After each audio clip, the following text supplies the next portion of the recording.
Hello, everyone, and peace of Christ to all of you. Please invite your friends and share the link with whoever you have in your network. Today, our topic is very important. Actually, I'm talking about it because yesterday I spoke to someone who was working in Middle East.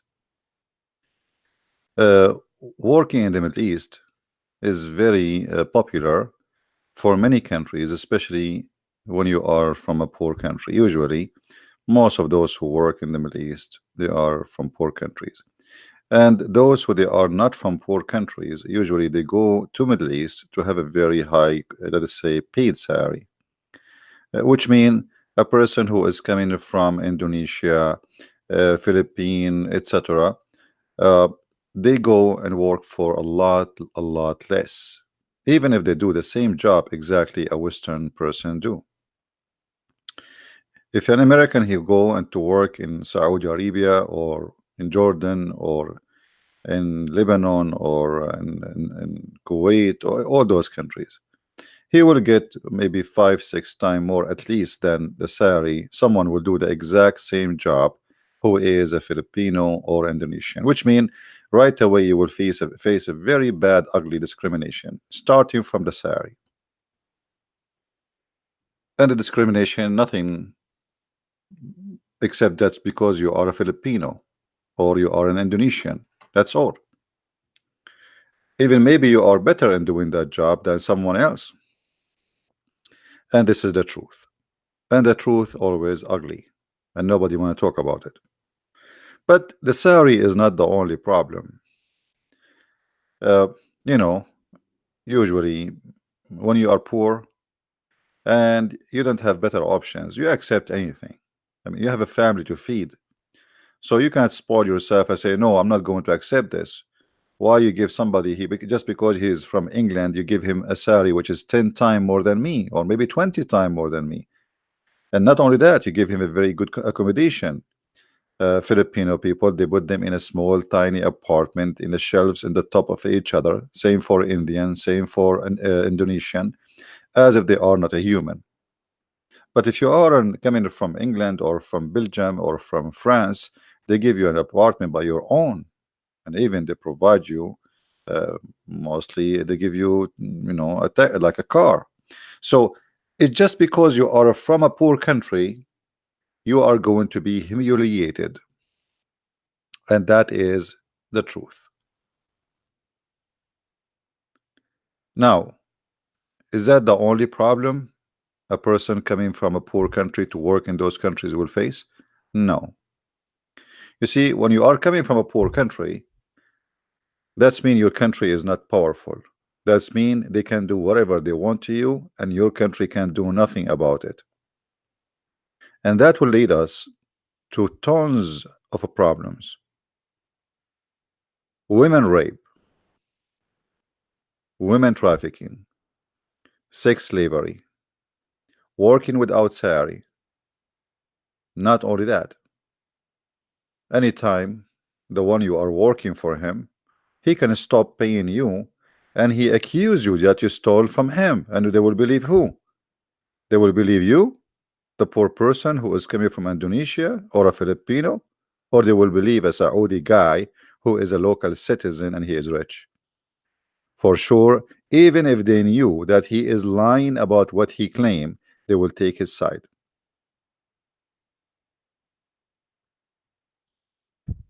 Me myself, I am from the Middle East, so I know what I'm talking about, and I am been in those countries, so I am not really, for sure, not all of them, but most of them. So I know what I'm talking about. I know what kind of slavery it is. The first thing happened to you if you go to Qatar. As an example, you can go right now and search Google and see what Qatar is doing for workers who they are building. Like supposedly Qatar is going to host Olympic, whatever, like something like that about football. I think football like game in I think 2020, 21, something like that, and the Indian and the Indonesian and the Filipinos are treated literally as a slave. Even they did not pay them for the last 6 months their salary. I mean, imagine Qatar have billions and trillions of dollars, yet they will not pay you. You poor guy, you're sorry. It is an open, clear slavery for a very simple reason. What you can do about it? You are from Indonesia. Your country is not America. If an American, something like that happened to him, he can sue Qatar in USA, and that will have a bigger consequence on Qatar as a country. So they have to obey, and they have to be careful when they play with American. But if that is done to you, and you are from Philippines, what you can do about it? Nothing. What your president can do about it? You know, I remember a Filipino girl. She was murdered, I think in Kuwait, and the employer, he put her in the freezer for I think 6 months. And then the president of the Philippines, he screamed, he complained. What he did? Nothing. I mean, literally nothing. It's just for inside, indoor, like say to cool the population down. But what he did? Nothing.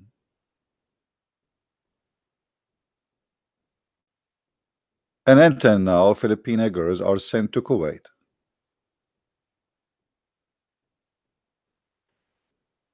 So your leaders don't care for you.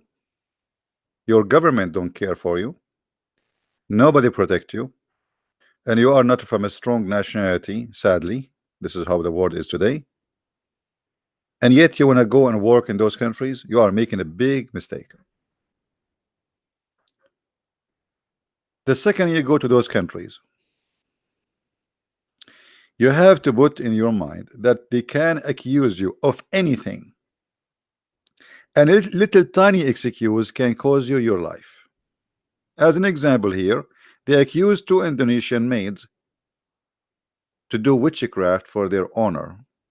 Oh, sorry, I just say owner because this is slavery. For their employer, but the fact he is their owner. He owned them. So he got angry from you. He accused you of witchcraft, and that's it. Witchcraft, the penalty is death. You believe it? He just accused you. They will believe who? You say, no, I did not. They don't care. A little accusation can end with your death.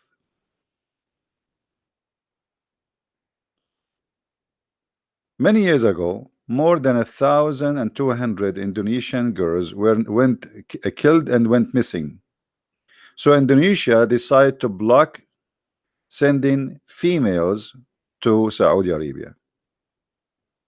But what Indonesia did? Still nothing. What happened?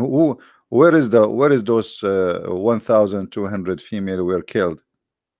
Where is the killer? Have you ever heard in a world that there is 120,000 or 1,200 crime happened and we could not find one killer? Because all what they need to do, they rape you, then they kill you, then they dump you in the desert, and then they report to the police that you run away with their money. So now you are the victim. You are the criminal, not the victim. Now you are killed, you are dead, you are buried in nowhere. Nobody knows about you, and nobody will find you again. And if they find you, they will find your bones.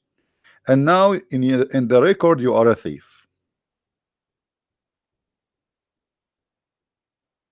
All of this is coming from the Quran, because the Quran says clearly that Allah, He made it lawful for Mohammedan to have abuse for their slaves. You know, the Muslim, they say, do you know that the first one who called for Allahu Akbar was Bilal, the slave? The question was, supposedly, is Islam treating the slave good? Well, if Islam treating the slave good, why Bilal was the first one to be called to call for the adhan? Because he was a slave. The white Arab man, he is not going to wake up 4:30 a.m. in the morning to scream loud without microphone at that time. So this is a job for a slave. That alone is humiliation. And why Muhammad, he did not free the slave? Why he have slaves? So they force you, they destroy your life. Imagine here in this article I'm reading, which is not really new for me, Indonesian girls, before they send them to the Middle East, They tell them we want to give you a shot, and this shot's supposed to be strong, and later they find that this shot is to keep you like having your period running, or let us say you will not be able to carry a child in case you might have sex when you go there in Saudi Arabia, which means they are preparing you to be raped when you arrive to Saudi Arabia, and you cannot cause them a problem, because the only way you can prove a rape in such a country, if you came there and you have a baby, and then they can check the baby DNA and they will find who is he. But if a man he rape you and he jail you inside his house for a few days after the rape, then all the evidence is gone because there's no DNA can be found. So the employment agencies are working to make money out of your rape.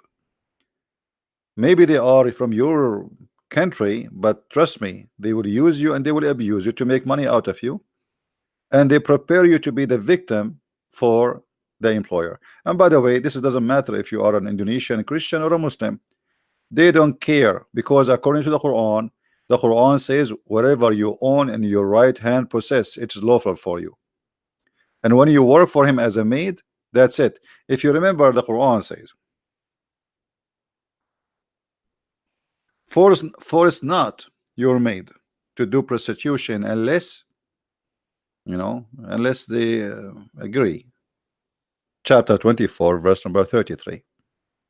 So if you have a maid and you are going to work there as a maid, do you see it, people? If you are going to work there as a maid, you are equal to the slave. This is Quran. Force not your maids for prostitution when they desire chastity, and if you force them, Allah is all merciful.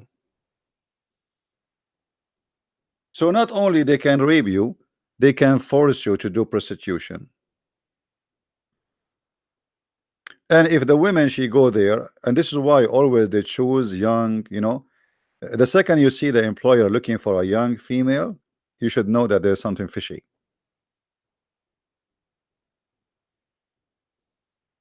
What they do, they send pictures, those agencies, evil agencies, for sure not all of them are evil, but generally speaking, they send pictures for young females. The new employer, let's say the owner in today's world of slavery, they send pictures of young females from Indonesia, from Philippines, etc. And then the Saudi, Emirati, Bahraini, Kuwaiti, etc., this Bedouin man who never have, this is new money coming to their hands. He chose the best of them based on her beauty. He don't even know how to read your resume. Most of them, they don't even speak English.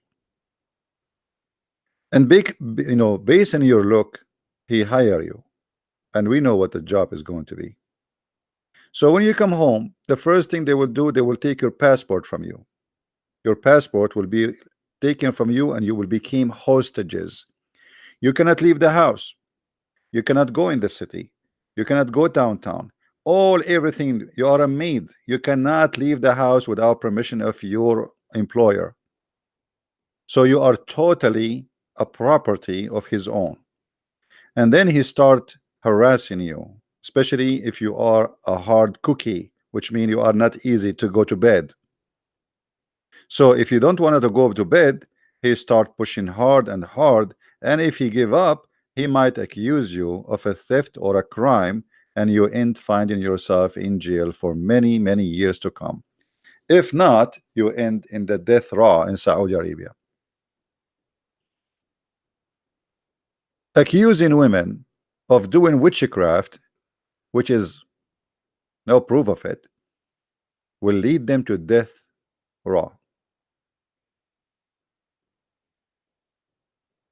That is the truth. And somebody he's saying, a Muslim saying, Christian Prince is liar. We are showing you this is all, it's all over the internet, Abdul. What we are liar? What we are liar? Lying about what? What about lying about what? Huh? What we are lying about what? I mean, whatever you say to those Muslims, you say they accuse you of being a liar. You show them It's in the front of them. Everybody knows about it. It's in the news. It's in the United Nations. It's a human rights website. And then they say Christian Prince is a liar.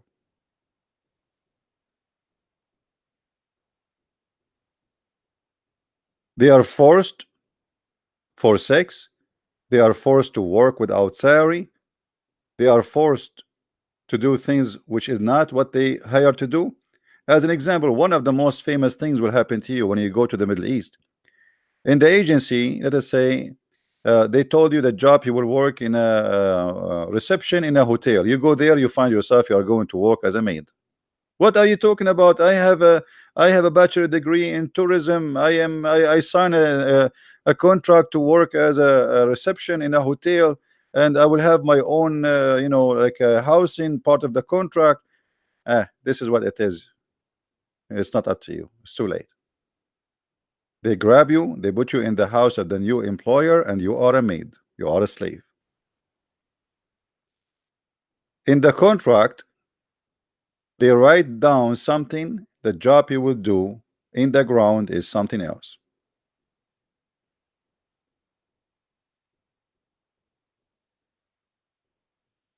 So why people want to go and work there? This is a human rights website, which is United Nations, which is an ugly organization, by the way, and they cover a lot of the crimes happen against the poor. But sometimes they cannot. The crimes is so big to cover it, So what you see in their website is not even 1% of the truth. And here you see in their website, as an example, it says, in 1962, the King Faisal abolished slavery in Saudi Arabia. But this is not true. Until now, there is slaves in Saudi Arabia, and nothing changed. Because Islam never abolished slavery. So how the king abolished it? And here, by the way, this is proving how they lie to us and say Islam was against slavery. Until the year 1962, in Saudi Arabia, legally, officially, by law, there is slaves. 1962. Maybe some of you in that age now. And yet they lie to us and you say Islam is against slavery. This is more than 1,400 years after Muhammad, and still they own slaves.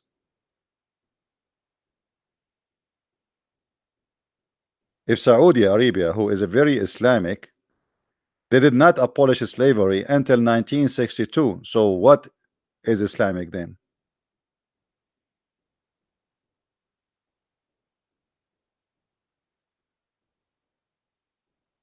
But today the slavery still exists, but it have different names. Mauritania, as an example, is the biggest slavery country in the world. More than 80% of the population are slaves. Arab, they own African.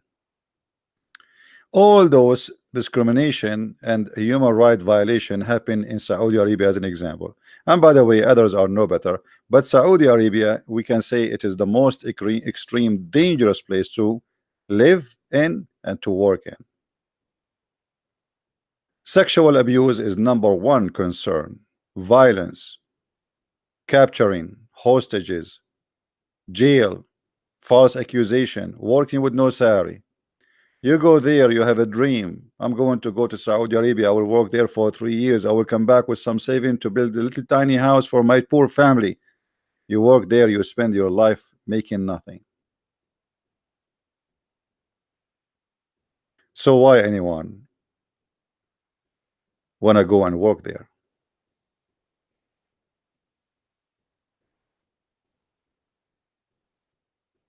I advise you.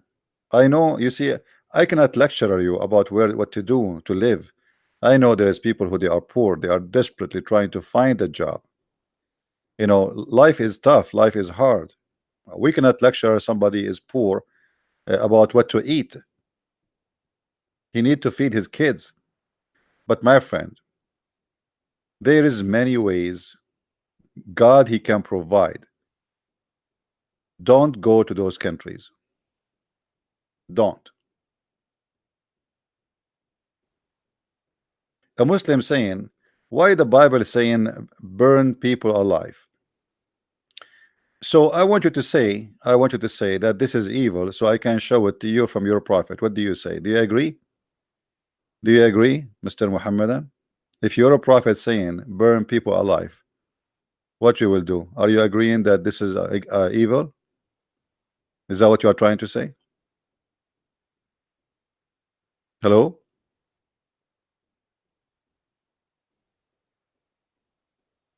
Coward.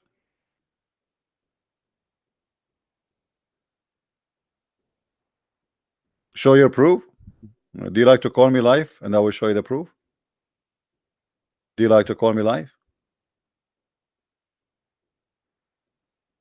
Do you dare to call me live in the front of everybody? If I don't show the proof, I will take vacation for the coming 3 years.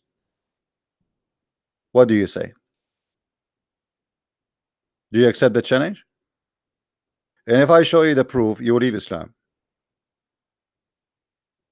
You can't? Your parents are sleeping? Okay, wake up your parents, and when they wake up, let me know. Or let your daddy call me. Take care. So as you see, they try to disturb our topic because it's very embarrassing. You speak to a Muslim about anything, and anything for a Muslim is offending. It's embarrassing. You know, the point of saying this is offending, that it is embarrassing. They speak too much about Islam make us good. Saudi Arabia executes Indonesian maid who killed a man attempt to rape her. Why she was executed? Is that fair? So now we have a poor Indonesian girl, and most likely she is a Muslimah. She working there, a Saudi man, he tried to rape her. She defended herself, she pushed him, something happened and caused his death. And now she is the criminal and she was executed.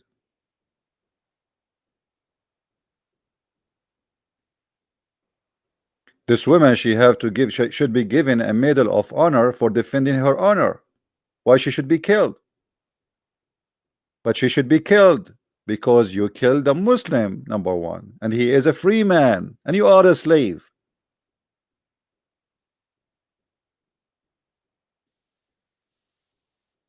And that actually is kind of terrorism. So if you are a maid from Indonesia, from Philippines, you hear this in news. So if your employer, which is going to be your honor until you go back home, he tried to rape you, you will never try to defend yourself because the law will take his side, and as you see, they execute her.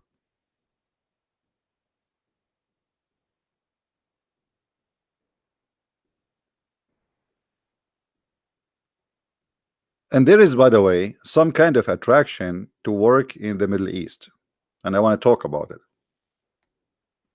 because yesterday I was speaking to a person who worked in the Middle East.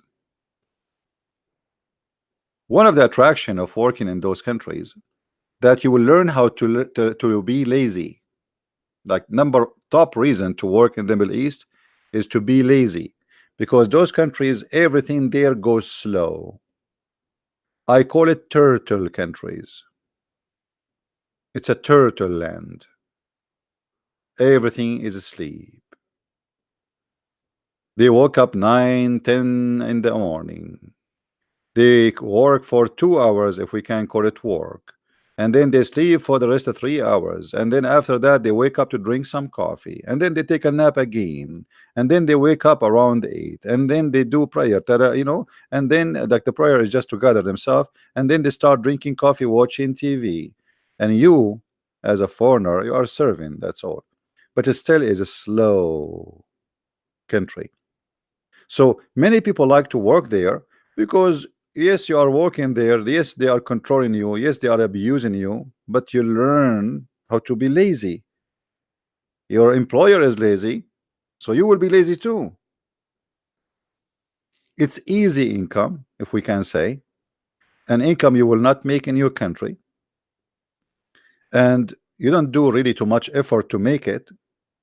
But if you are a female, trust me, is going to come from a very wrong location. You will be his sex slave.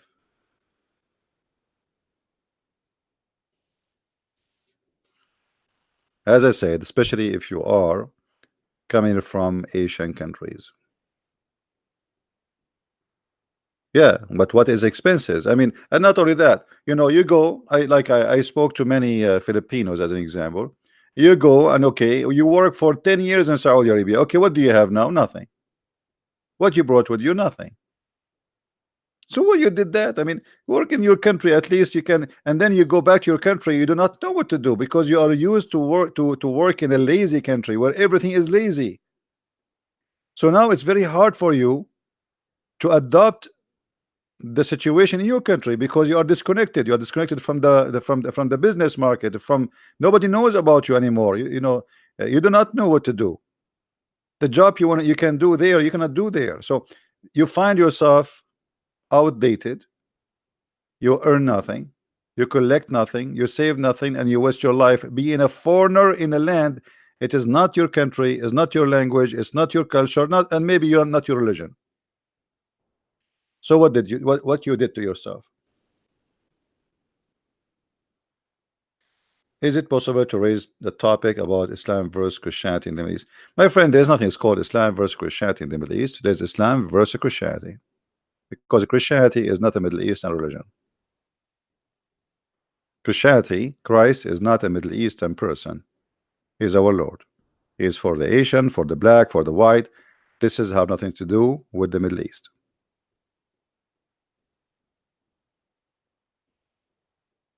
So there is some attraction to work in those countries because your income, it is little, but it is kind of easy, you know, and you learn how to be lazy. But what you can do with this income? Nothing. And most likely you will not come with anything because in Saudi Arabia, as you see, many of them, they are liars. They make you work for a year. Oh, next year we'll pay you, and I will pay you like today. I will give you this month $100. But sir, $100 is not enough for my food. What I will do? Come on, just $100. I will give. What you before you leave? I'm saving them for you, huh? I'm saving for you. Your contract to work with me. This is if you are a man. Your contract to work with me for 3 years. So at the end of the 3 years, I will pay you all one payment, one check, saving for you. And then at the end of the 3 years, he says to you, "I have no money for you, and what you can do about it?" I will tell them I gave you the money. And if you say I did not, I will accuse you of a theft. Anything. What you can do about it? There is a video, and many might think in other countries can be better. As an example, yeah, what about United Arab Emirates? For sure, Emirate is better than Saudi Arabia, but it's not too much better. There's a video of the brother of the Prince of Emirate. He was torturing a Pakistani for he accused him that he stole from him 5,000 dinar. I know how many dollar that will be. He put nails in his ass. He put salt in his ass. Even he overrun him with his jeep. He shot with his Kalashnikov, with his AK-47 between his legs. You can watch the video. It's on YouTube.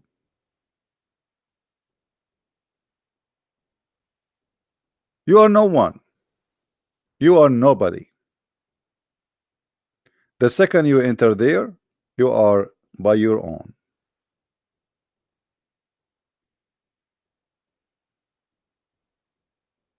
And by the way, I'm not joking. You can search the video right now. I wish I can play it for you, but they will claim copyright for it. The daughter of the Prince of Dubai, she have a video of her in YouTube. Search for it. She and her sister kidnapped and jailed by their father. This is a princess. This is what they call them, princes. If a princess is kidnapped and jailed, who are you? This is his daughter. The daughter of the ruler of the country. No, she did not run away. She is still in jail. No, she did not run away. Nobody knows what happened to her. That's it. She is gone. I don't think anybody will see her again.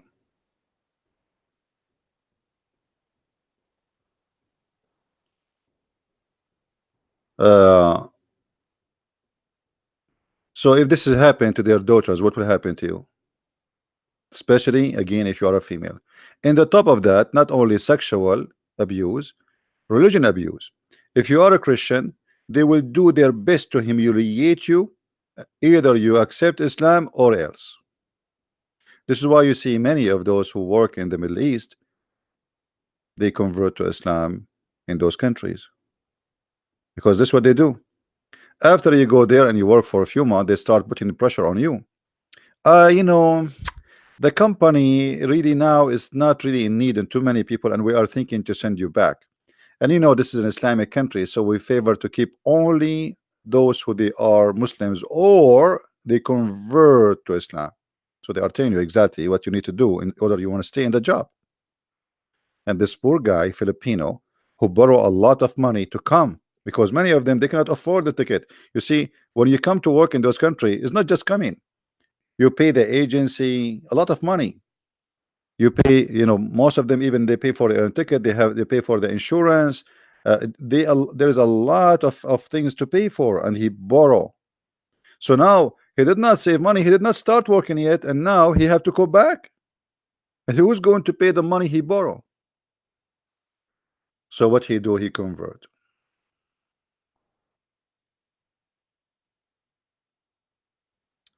All the videos we make, they will be deleted. So what you need to do, guys, why you don't learn? I mean, why it is hard to learn?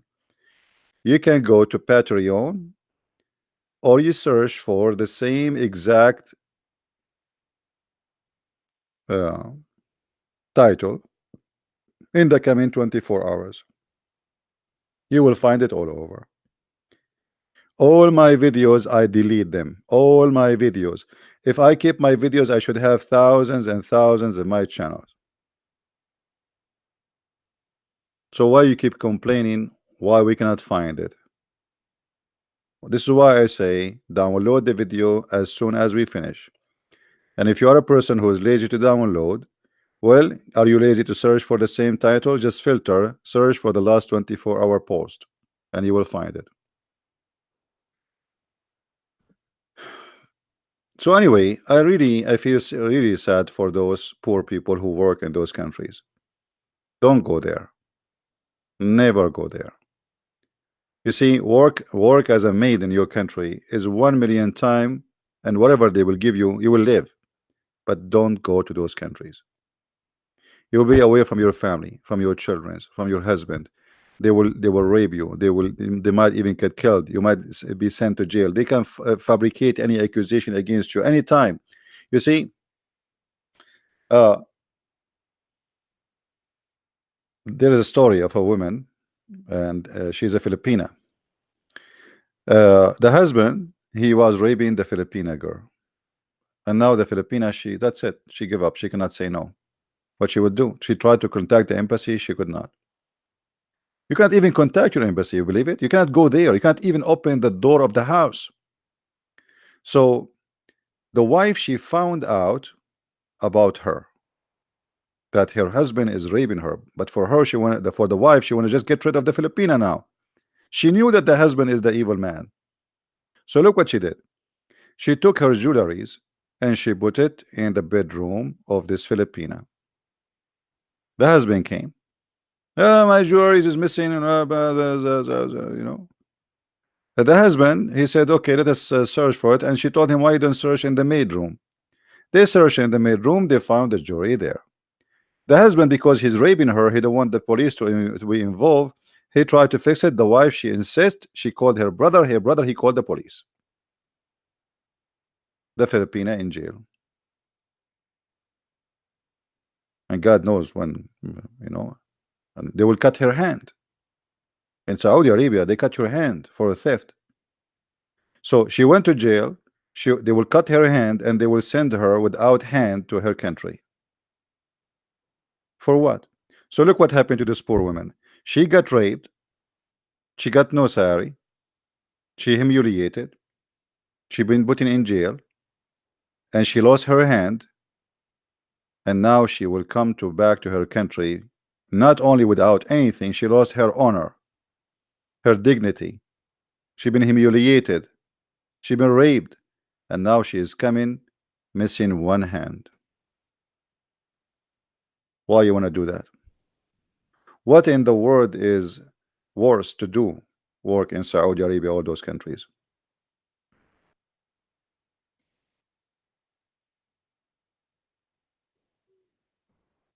Oh, those stories are nothing. There's more ugly. Search the internet. Search the internet. Actually, there I have a video on my Facebook. You can see it about a Filipina. She is jailed in her employer house. Go and see.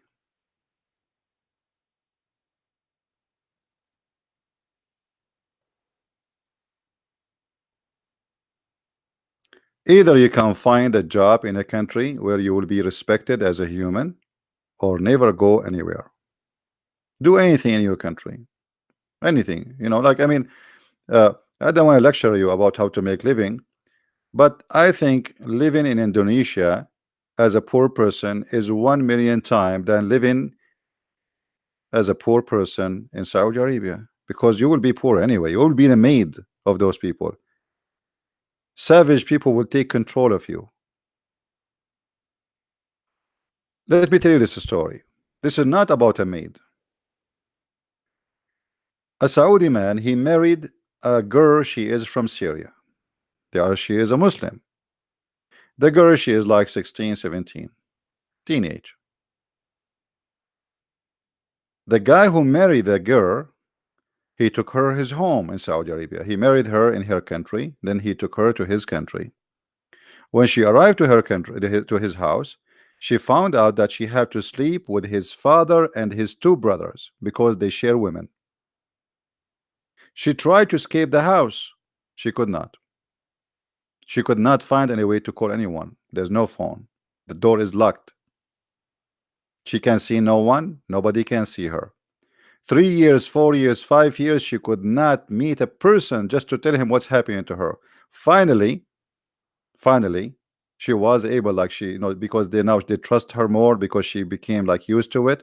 So she was able to go do shopping, and she was able to speak to somebody who work in a store who is from her country. She gave him a letter, a paper to contact the embassy. The embassy, they contacted somebody, blah blah blah blah blah blah, and then finally she was freed from her husband and the family sexual rape. Family. She's a wife. Imagine, the guy, he married her. This is not his maid.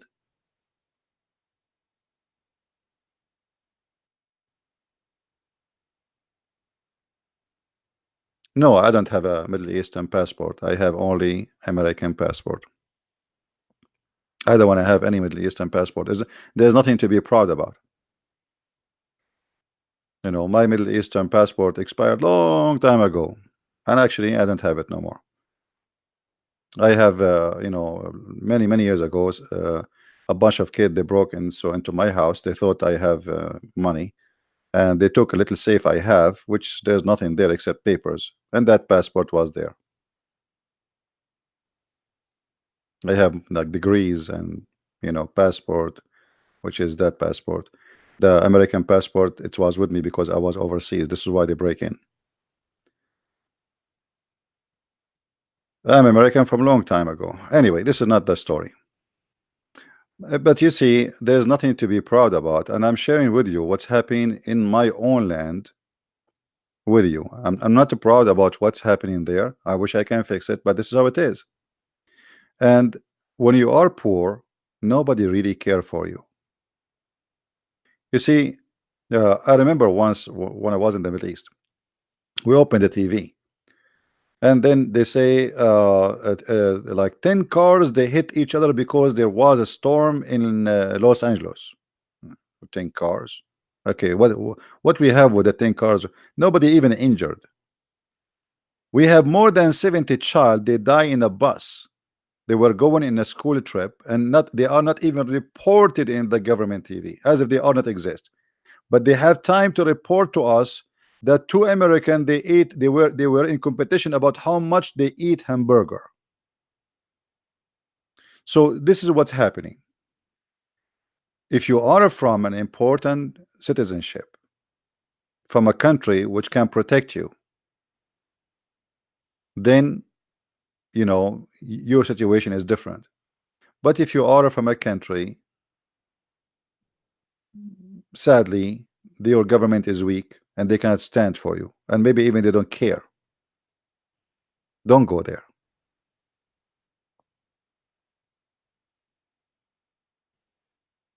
You are making a big mistake, especially if you are a female, especially.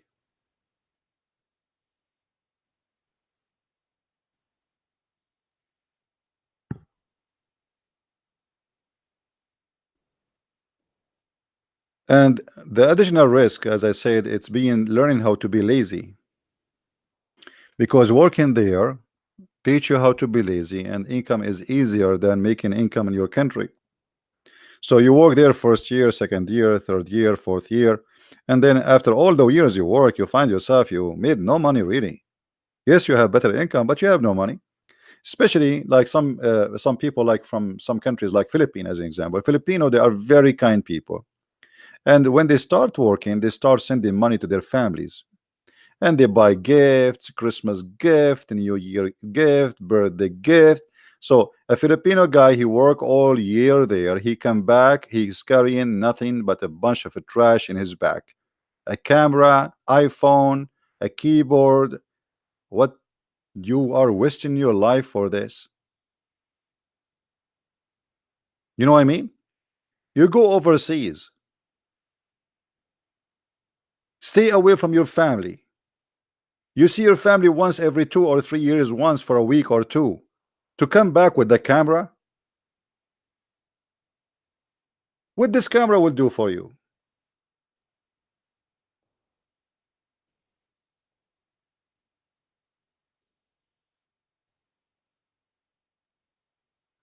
Don't go there. Work in your country. Work as a taxi driver. Go and see how much money they are making. They make the better. Learn how to drive a heavy duty machines. They get paid. Learn how to be mechanic. You can make good money in your own country. Why you want to go there? You go there, you spend your life, you waste your life, you come back, you have nothing. And not only that, you see, when you work in a foreign country and you are not one of them, the language is not the same, everything is not the same, the culture is not the same, you don't enjoy your life. And most of those countries, even they force you to wear hijab. I mean, look what happened to you. You compromise every valuable thing you have. Your freedom is gone, which is the most important thing a human being he have. I mean, a human being without his freedom, what he have? We are like what? Dogs, donkeys? The second you lose your freedom, you lost everything. So you lose everything for what? To come back with iPhone?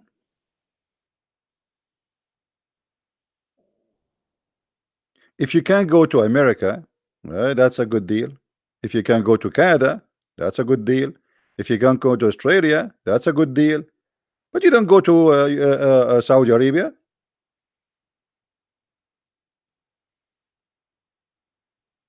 In America, you can be a citizen, and if your employer abuse you, you can put him in jail in 5 minutes.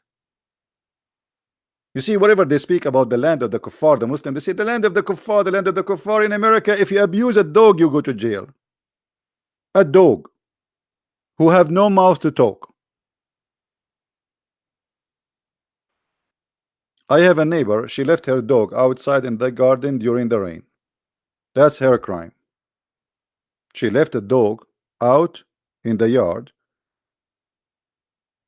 and looked like, I don't know, she was busy with something. And the rain started coming. Somebody reported her.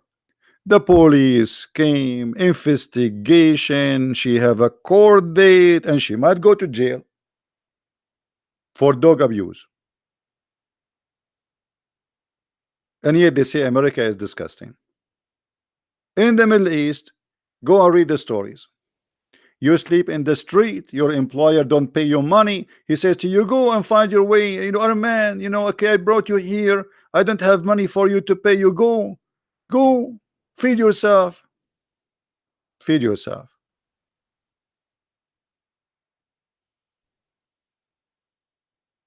Hmm? It was like a dream, like a bad dream, is the way one immigrant worker from the Philippines summed up his experience. This is the human rights website, hrw.org, United Nations. In Saudi Arabia, another worker from Bangladesh told us, I slept many nights beside the road and spent many days without food. It was painful life. I could not explain that life. A woman in a village in India whose son was beheaded following a secret trial. Secret trial? Why it's secret? Beheaded. So really, I feel sad for for people who they are from poor countries who are trying to make living for their family, which is very I mean those people are very nice people. They are trying to do something good. They are trying to teach their children, send them to school, feed their family. They are not doing anything wrong. But life, my friend, is full of wolves, and everybody want to take a bite of you. And those countries, a human right for them, it doesn't count. It does not exist. You are not even a human for them. They speak too much about God, but they have no God. What Jesus said, from their fruits you shall know them.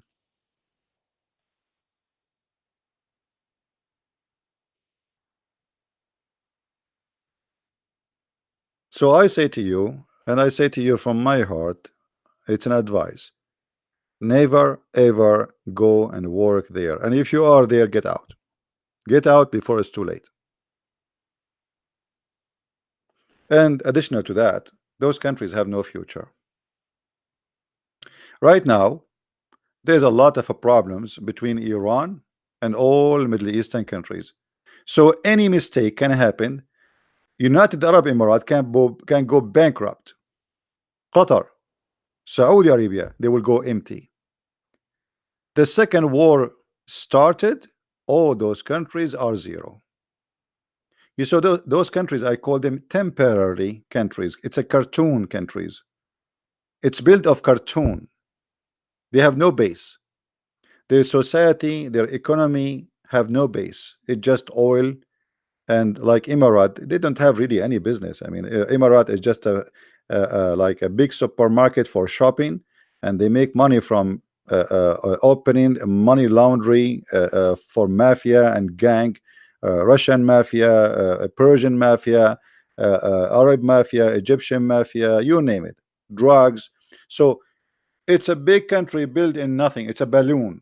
When I say big country, I mean big name, like big building.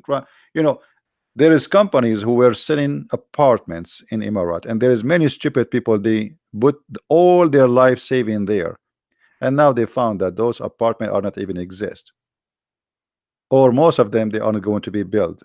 It was a scam.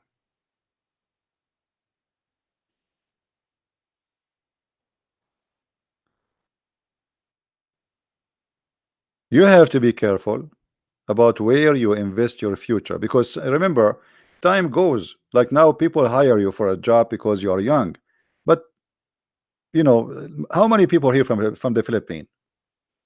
How many people are listening here from the Philippines? Give me one, please, if you are from the Philippines. Do we have some Filipinos here? I think we have many.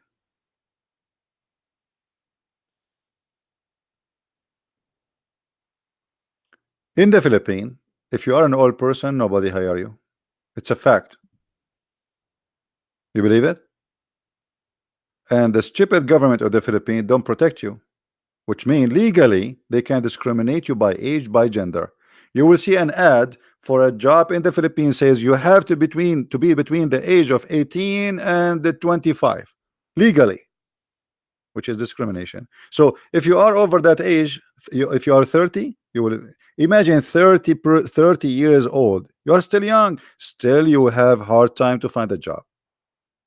The older you get, the impossible the mission is.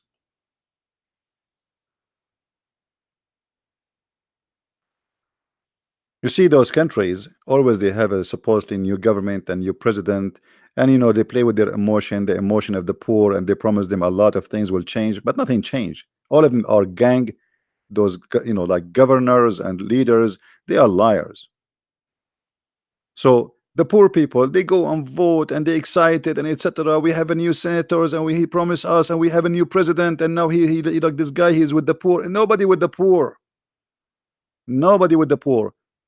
When they come, you were poor. When they leave, they are rich and you are still poor.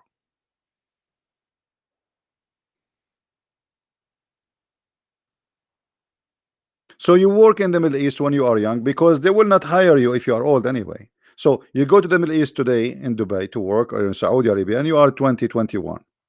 You stay there for 10 years. You come back to Philippines, nobody hire you. And your saving is nothing. So what you would do? You establish no business for yourself. You establish no job. You establish no even retirement. Nothing. You find yourself as if you are just born today, starting from zero.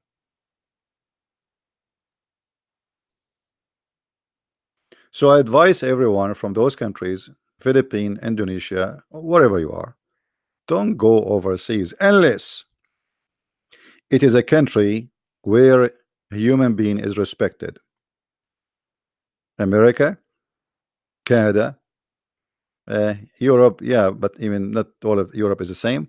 Uh, but like those countries, you can have a future, even you can be a citizen.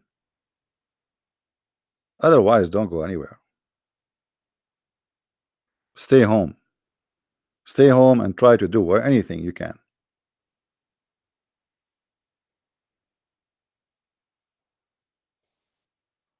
Why not Canada?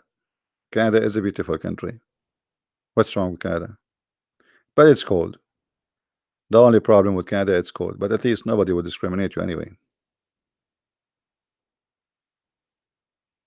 Uh, we are not talking about white countries. This is not true. There's nothing is called white countries. Actually, if you go in those countries, you will not find a white country no more. What white country?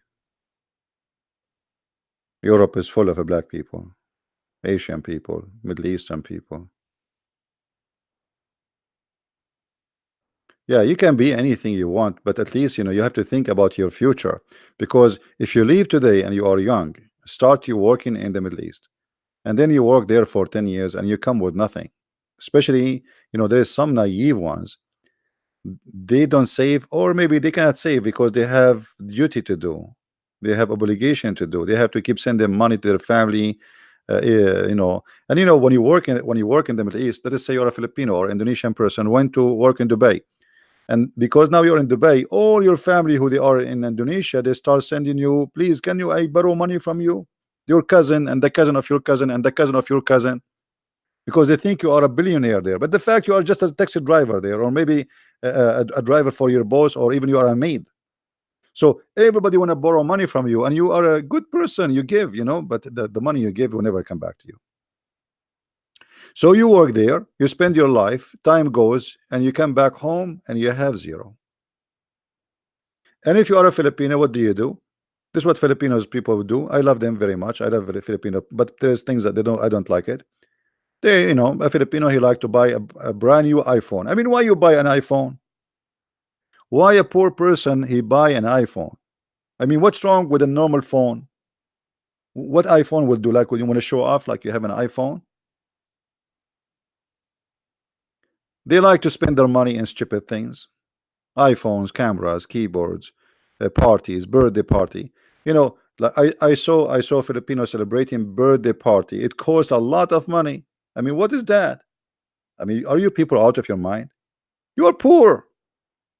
What birthday party?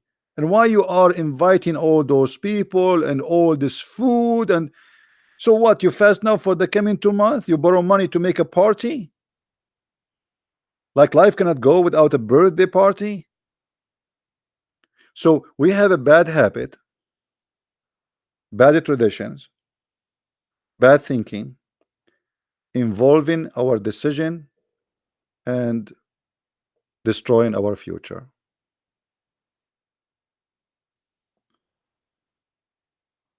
Yeah, expensive wedding. You know, if I get married, I will not even invite my mother-in-law.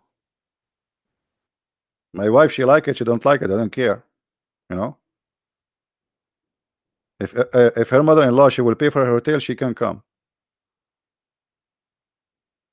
and everyone will come to my wedding have to bring his hummus with him. No hummus, even hummus, no hummus. You bring your hummus with you. You like it, like it. You don't like it. I mean, you are going to get married from this woman. That's it. Okay, have fun. The money you want to spend in stupid things. Okay, you have fun with it, and you and your wife go somewhere. I mean, you are a poor person.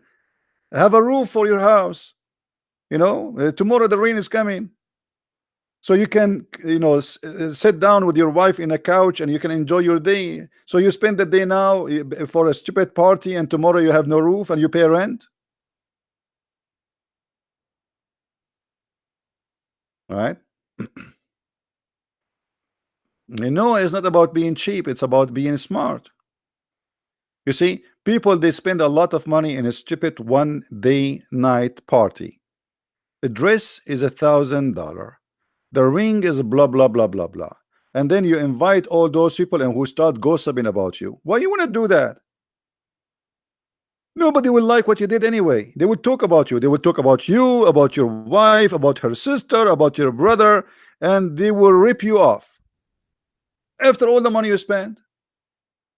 So why you want to do that? Just take her to the church, bring a priest, you know, 5 minute wedding, and that's it. Take her in a tricycle and go to the beach like Tarzan. Hmm?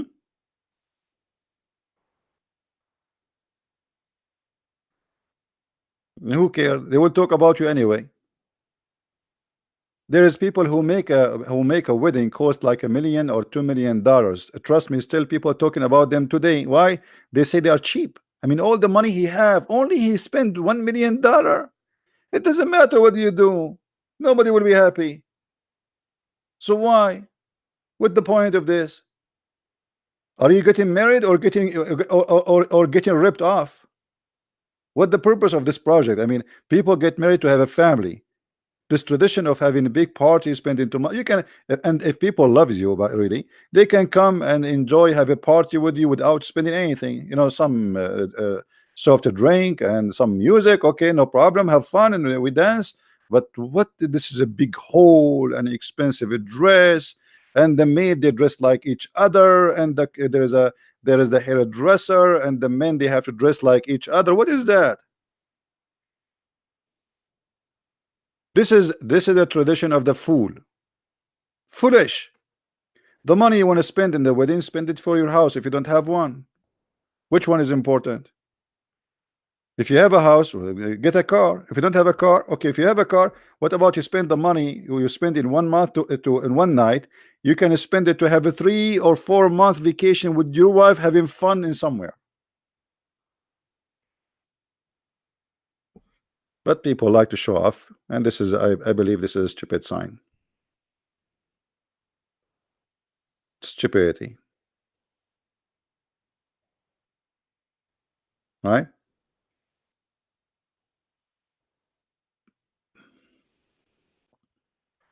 Like tomorrow, after a few months, your wife should deliver a child, and there is no room for him. What you will say to your child? I borrow a lot of money to marry your mom. Your son, he will say to you the same as a Christian Prince. He said to many, you are a donkey.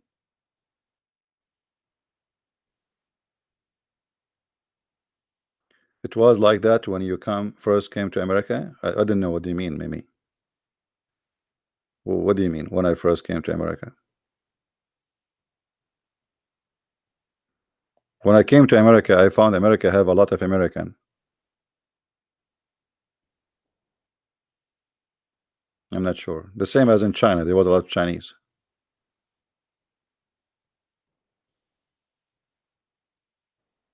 Yeah, we have to be smart. We have to make a right decision, and and the future don't is not merciful for you if you don't prepare yourself for what's coming.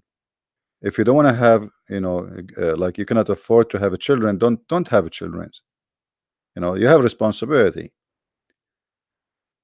So, I believe, if I'm a person who have a little land in Indonesia, I prefer to stay in my land, grow some chickens with honor, and die in my land, better than going and being humiliated in a foreign land and even have a very bad ending. How bad Oman? Oman is the same as the rest of them, the same as the rest. But like you see, the treatment always is different, depend who you are. So if you are a white person, and this is the truth, I'm just sharing the truth with you. If you are a white person, European person, they treat you a lot nicer from being an Asian person. Arab are very, very extremely racist.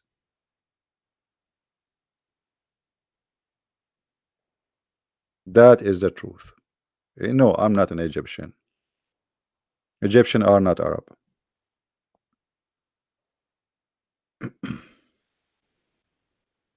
So if you go, like if you are an Indian, go and search right now. Do you know that in Saudi Arabia you can work there but you cannot die there? A person who is not a Muslim, if he die in Saudi Arabia, he cannot be buried in Saudi Arabia. So what will we do now? Your family, they will pay all their saving, the money you made, so they can get you back from there. You cannot you cannot be buried in Saudi Arabia. It's not allowed. They have to ship you out because you are a kafir, you are dirty, you are najis. Even death, even after you die, they discriminate you. You have no place in this country to die. You can work here, but you cannot die here. If you don't believe me, search Google.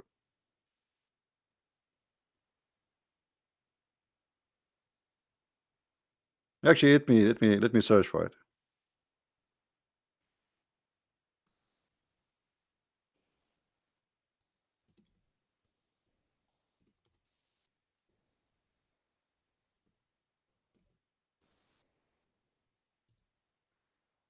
Let us see.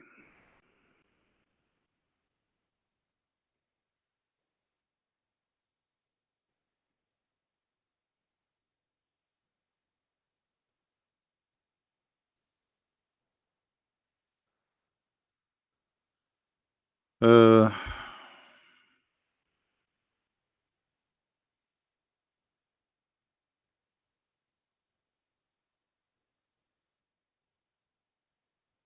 Maybe we need to search like why. Maybe you guys help me to find it. Like you can search for like actually there's an article, I remember it, and I think I made a video about it. It says you can work in Saudi Arabia but you cannot die in Saudi Arabia.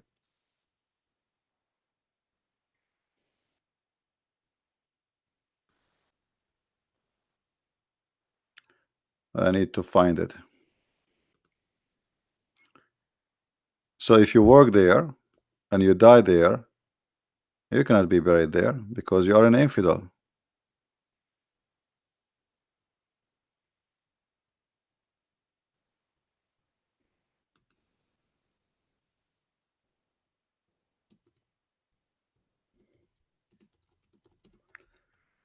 Let's see here.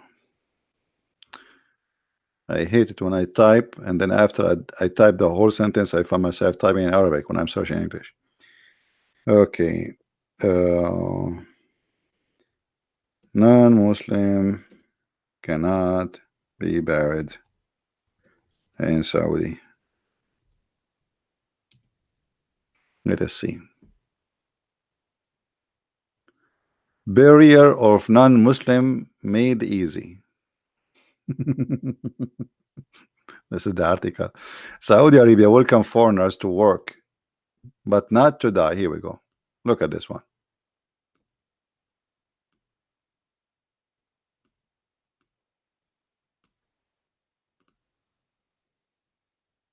Do you see it?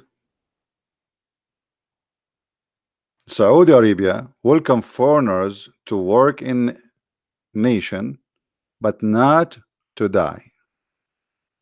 Don't die here. Even in death, they have no mercy on you.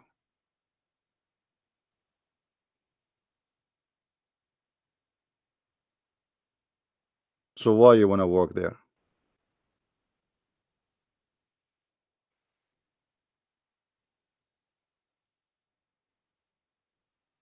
Even if you are, you see, those are racist. So what if you are a Muslim? You think they would treat you better?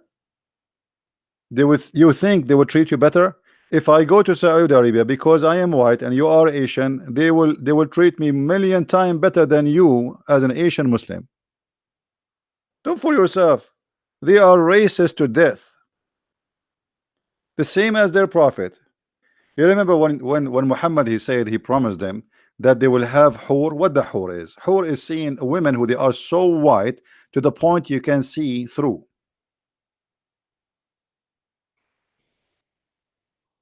You can see through. What does that mean? It's mean they are so white. Why Muhammad, he promised them women so white? What the point? Because this is a racist community, Arab. Heaven for them is the heaven of the white people. There's no black people there. There's no Asian people there. So their prophet is the same as they are. Their God is the same as they are. It is a racist cult. So when he promised them, he promised them hur. Hur is from the word hawara, which is coming from the the grape, like something you can see through. It is transparent. It's so white to the point transparent. If a person is so white, you can see his vein under his skin. You see the blood because he's so white. So Muhammad here is promising the Mohammedan that in the heaven, first of all, we show you many reference before, if you remember, chapter 27, verse number 82 as an example, where Allah, he will make all non-Muslim black and all Muslims white, very white. And here the package you will receive with those naked women who they are waiting for you, they are so white to the point you can see through the marrow of their bones.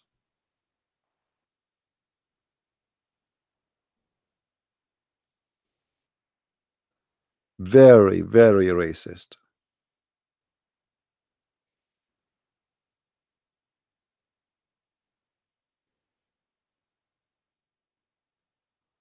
The wife of ruler of Syria is a white woman. I don't know what does that mean. As if he is a black man. The guy, the ruler of Syria, he have blue eyes. Well, what are you talking about? Syria have zero black, zero Asian. They are all white.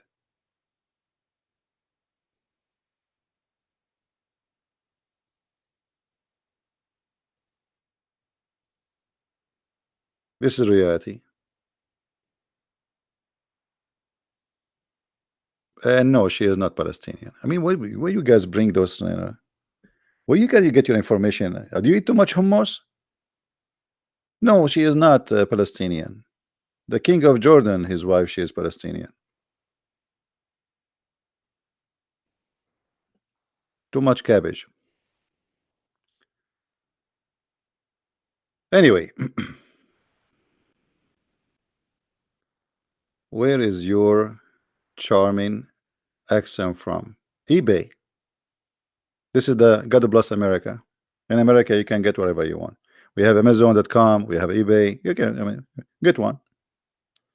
I mean, come on. This is the only thing I have. You want to take it from me? Charming accent. It's what is charming about it? It's funny.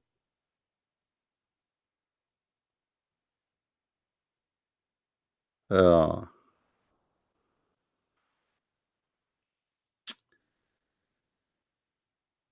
Poor me.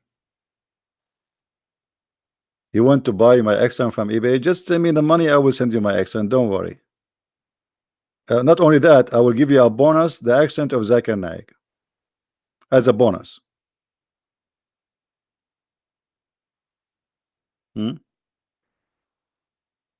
And if you ask Zakir Naik about racism, he will say to you, "Hey, brother, do you know that in America there used to be a lot of slaves, and the president of America himself he used to be enslaved, and not long time ago they have a law to discriminate black people." Hmm.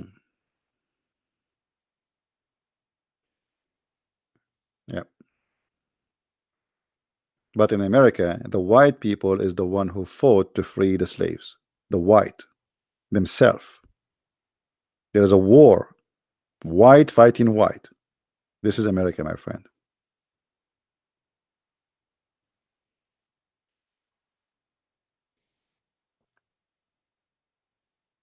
So anyway, I hope I did explain why you should not go and work in those countries. You are wasting your time. You are wasting your future. You have no, no, like, I mean, you have no future in those countries. What you will be there? Nothing. You see, if you stay in some countries for 5 years, you can apply for the green card, citizenship. But in those countries, they would never be a citizen. They would discriminate you always. They will look at you down.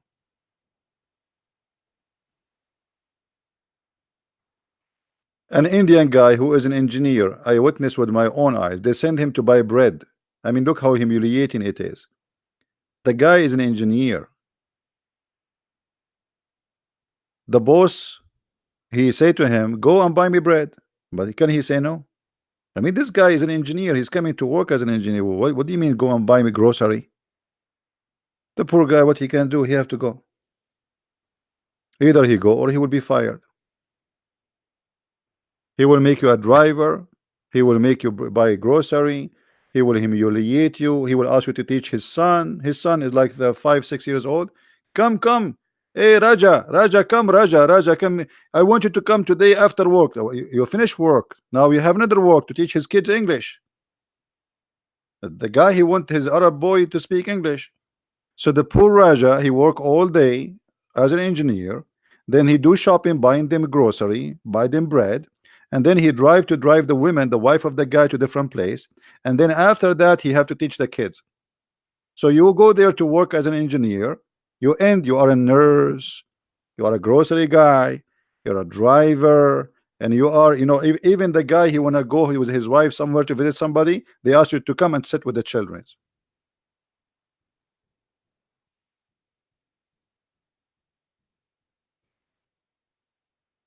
Why you want to do it to yourself? Right? Be careful, my friend. Life is short, and losing your freedom, nothing equal to it. Freedom is the most priceless thing God he gave you. Those countries, not only you lose your freedom, you might lose your head.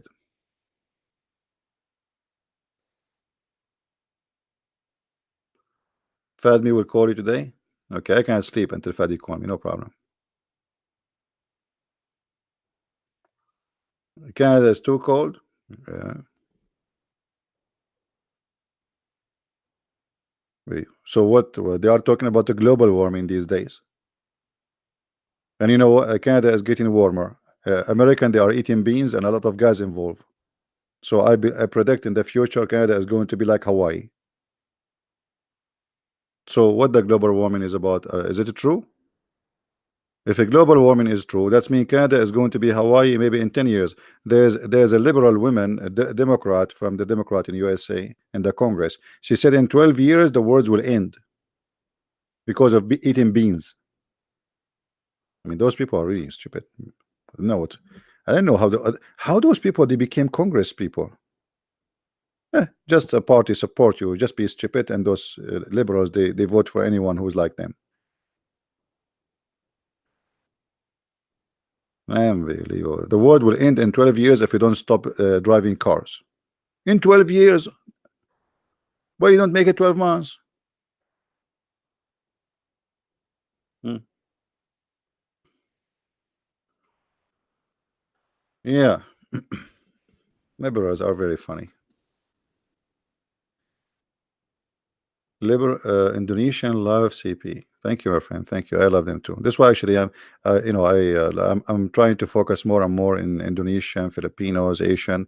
I have a special. Let us say my heart is so close to those who they are poor. I love poor people. Now, for sure, not all Indonesian are poor, and not all Filipinos are poor. But we are talking generally. Poor people are really lovely. You know. And for sure, there's bad people everywhere. But the unique thing about poor people in those countries, they have a very, very, very clean heart. They welcome you, they give you, I mean, as if they are the rich. If you see what they give you, what they offer you, they act as if they are the rich, and they have a lot. You see, when a poor person he give you a dish of food, and hardly he can make that dish of food, that's mean he gave you a lot. Imagine there's somebody, he make let us say $10 a day, and there's a guy he make $100,000 a day, and then the guy who will make $10, he spend in his day uh, $10. He have a guest, he spent $10 on him, and then the guy who make $100,000 a day, he spend $1,000. Who spend more? The poor. The poor spend a lot more. He spend everything.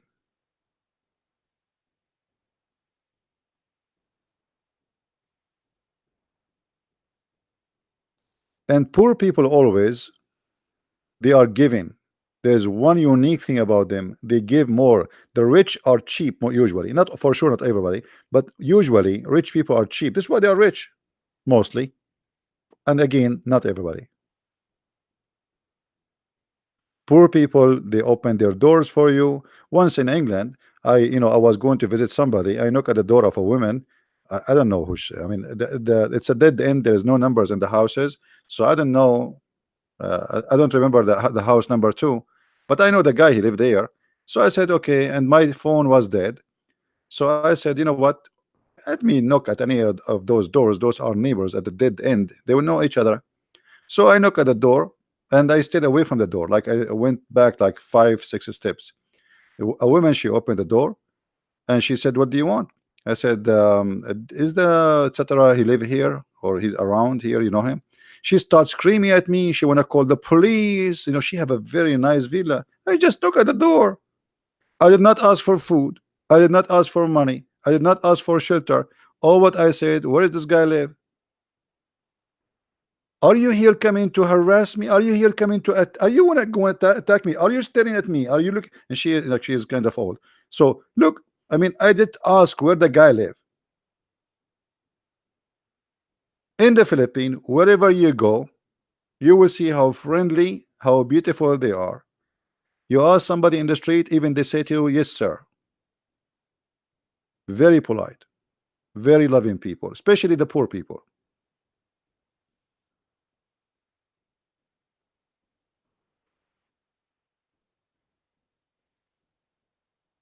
And I believe uh, Indonesia will be the same.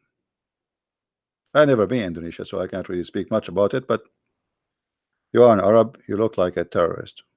Okay, what I can do with my look? I look like a terrorist, so don't marry me. What do you have to do with my look? Ah, you mean the woman, she was scared? Ah, okay, I got the point here. You got the point. You got the point. I never thought about that. How I missed that thing. Maybe, yeah, maybe. But I was very polite, and I was away from her door. Like I knock at the door, I ring the bell, and I stepped away. Almost I am in the street. And just I asked, I gave her the name, and then the guy, he heard me, he heard her screaming at me, so he came out. He said, "Sorry, sorry, it's like he's coming to visit me. Thank you." She said, "Tell him next time to knock at the door of people and disturb them. Our time is not for people like you." I mean, what? Terrorist, not tourist. All right. Yeah, I would love actually to go to Indonesia, but for me, a person like me, if I go to Indonesia, I don't know. I don't think I will come back for two reasons. Either I will be kidnapped by Indonesian women to force me to marry her, or I will kidnapped by Al Qaeda. So I choose one. Which one is best? Okay. Uh,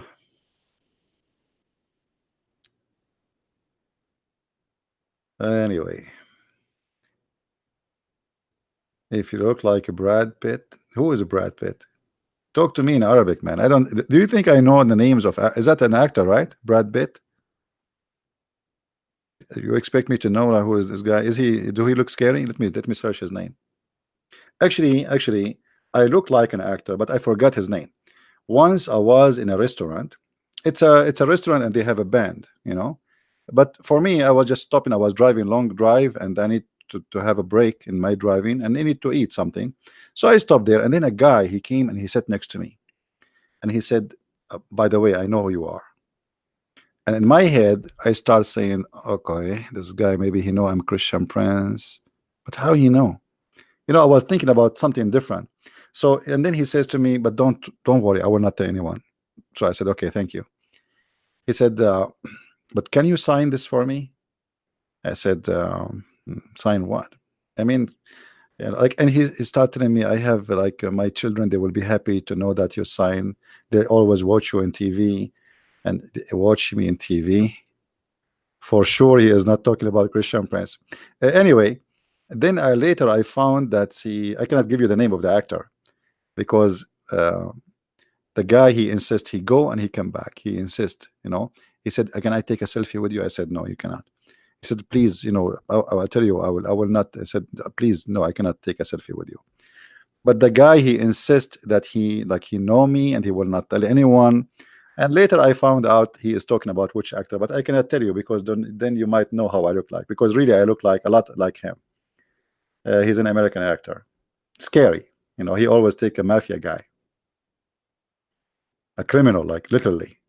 The guy who do like hitman. The bad guy. Okay.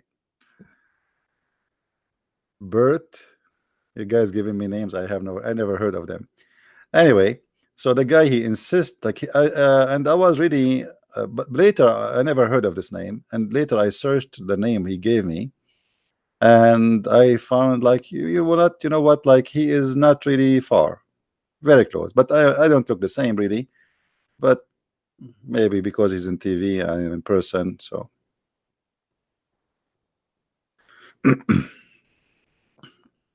anyway, anyone have any question for us about the topic? Any Muslim here don't believe in what we said?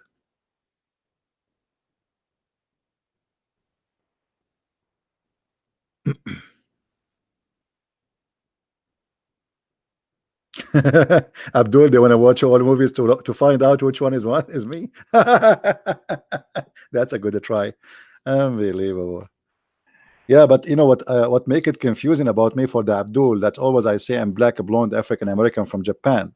So good luck with that. I mean, how you can find who's that? Black, blonde, African American from Japan. I mean, what is left?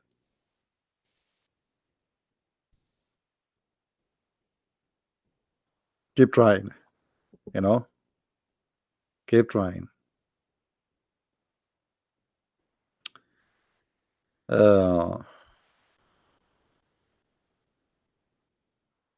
We always here we expose Islam, and but in the same time, there's many topics to share.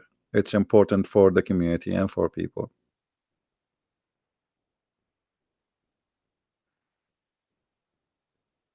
You heard that to play Madrasat El Musharibin. Yeah, I know this scene. What about it?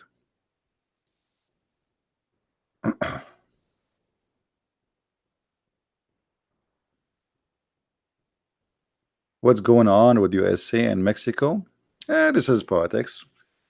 There's nothing really important. You see, people, they see the appearance of a problems, but they don't see really the problem. What's happening in America, that Democrat, they are trying to change the population ratio, because always a new immigrant who come to the country, they are given citizenship by the Democrat.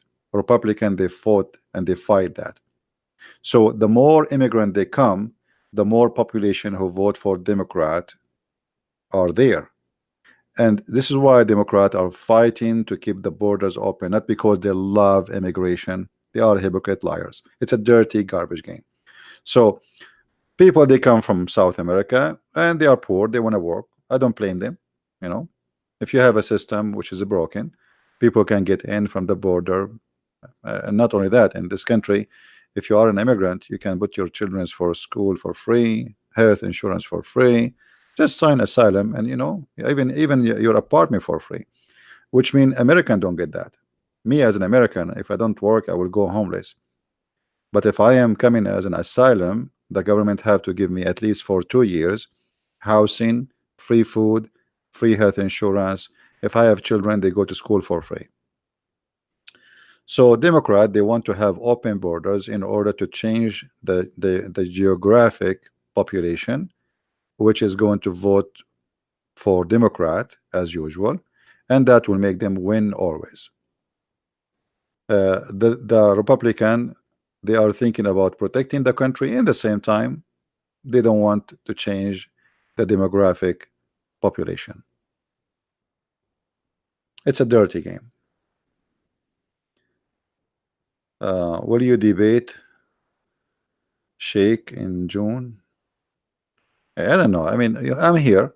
You see, if somebody want to debate me, do you think you need to tell me I will debate you in 29th of June? I mean, if he's real, he would debate me now. Call me. You know what I mean? They are fake. There's a guy who challenged to debate me from 10 years ago, and he have an article challenge to debate Christian Prince, but he never come. I'm here every day. Making an article. Yeah. Then, you know, most of Muslims, they try to show off that they are heroes. You know, like, okay, I want to debate Christian Prince. Okay, yeah, true story. He want to show his 4 wives that he's a man. Brother, sisters, did you see what I did? I made an article challenging Christian Prince, and until now he did not respond. The coward.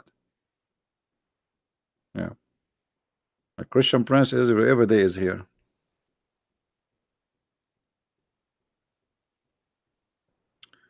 Sekar City. There's nothing it's called Sekar City. What's Sekar City? This city actually, it was Las Vegas in its time. The city of Mecca, it was literally Las Vegas, where people, they used to go naked, have sex, enjoy their time, 360 gods, and everybody having fun.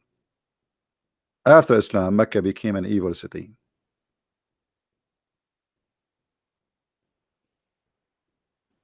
Yeah, they used to go naked. You know, we can show the reference. You know, people, they celebrate going around the Kaaba totally naked. We are not making things up, you know.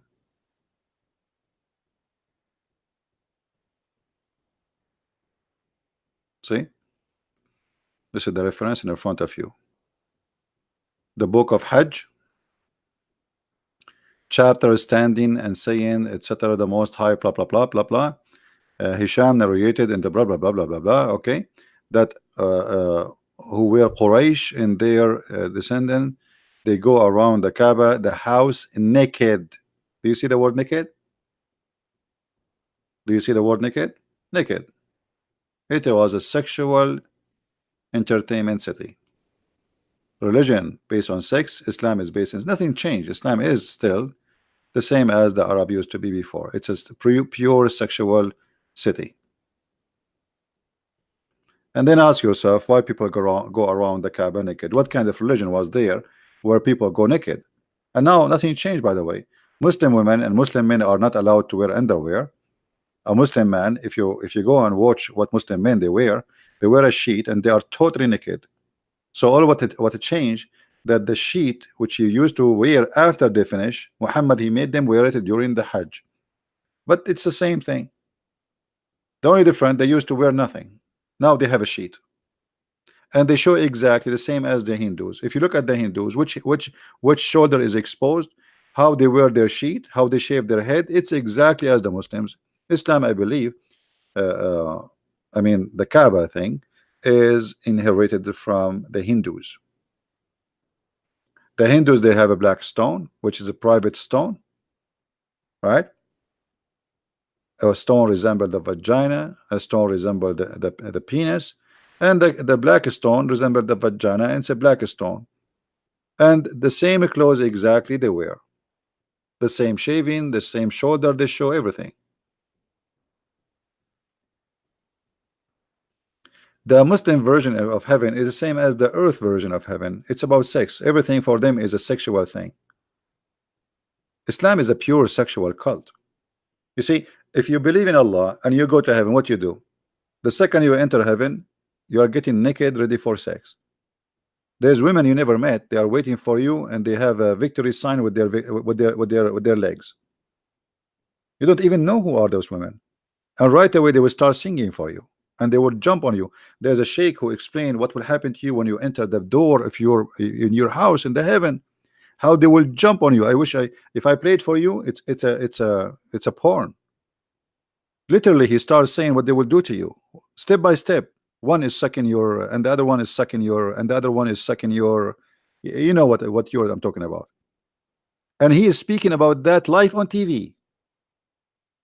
Hey brother, hey brother, the fun you are waiting for, you will not believe it, brother.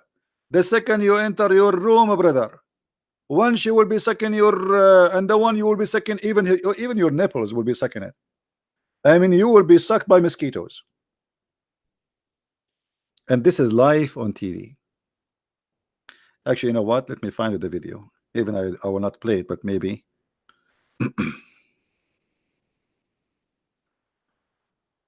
For reference. And the good thing you don't understand, otherwise you might convert to Islam if you get so excited.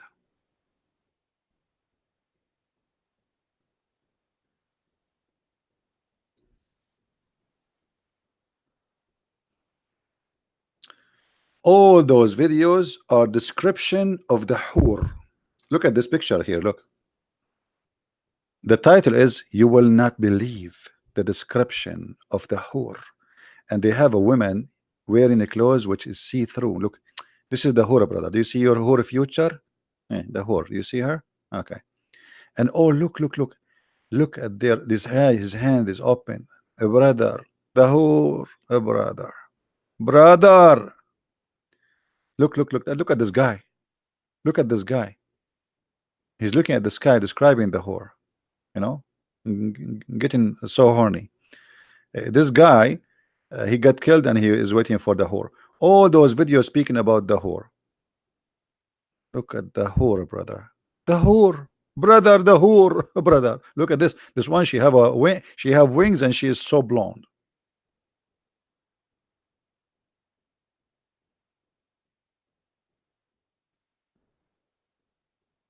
Actually, this is one of the reasons I don't want to convert to Islam. I mean, imagine you jump inside a room, and then hundreds of women, they jump on you. I mean, what I did. I mean, is that a reward, or is it the punishment? And what we would do now, there's like a ticket there, like one by one, they start with me, all of them in the same time, and all of them they sing for you the same song. Get my book, Sex and Allah, and you will see what I'm talking about. This one, I made a book. It's called Sex and Allah. It's 2 volume. The whole topic is about Islam and sex, and I make it really, let us say, otherwise the topic will be so big. So I make it summarizing the most important points about the cult of Islam when it's come to sex. Look at this guy. Look at his face, man. Look at his face describing the whore for us. Do you see how much he is excited? Guys, do you see what other you don't see? Do you see? Do you see? This is the real Abdul describing the whore. Look at his face. Oh, give me something. I cannot see this.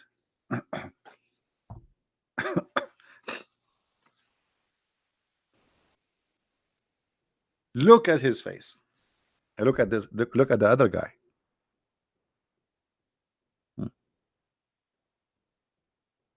Look at this guy.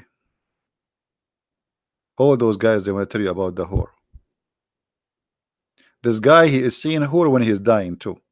This guy is crying, saying, brother, brother, the whore will come to us. Brother, each time we have sex with them, they will come virgin again. I mean, what fun? What is fun in that, man? It's even cheating. But until now, I did not find the video I was talking about. I did not hear those videos, so I don't know what they are saying. But I'm assuming all of them, they are the same anyway. You know, all of them are the same.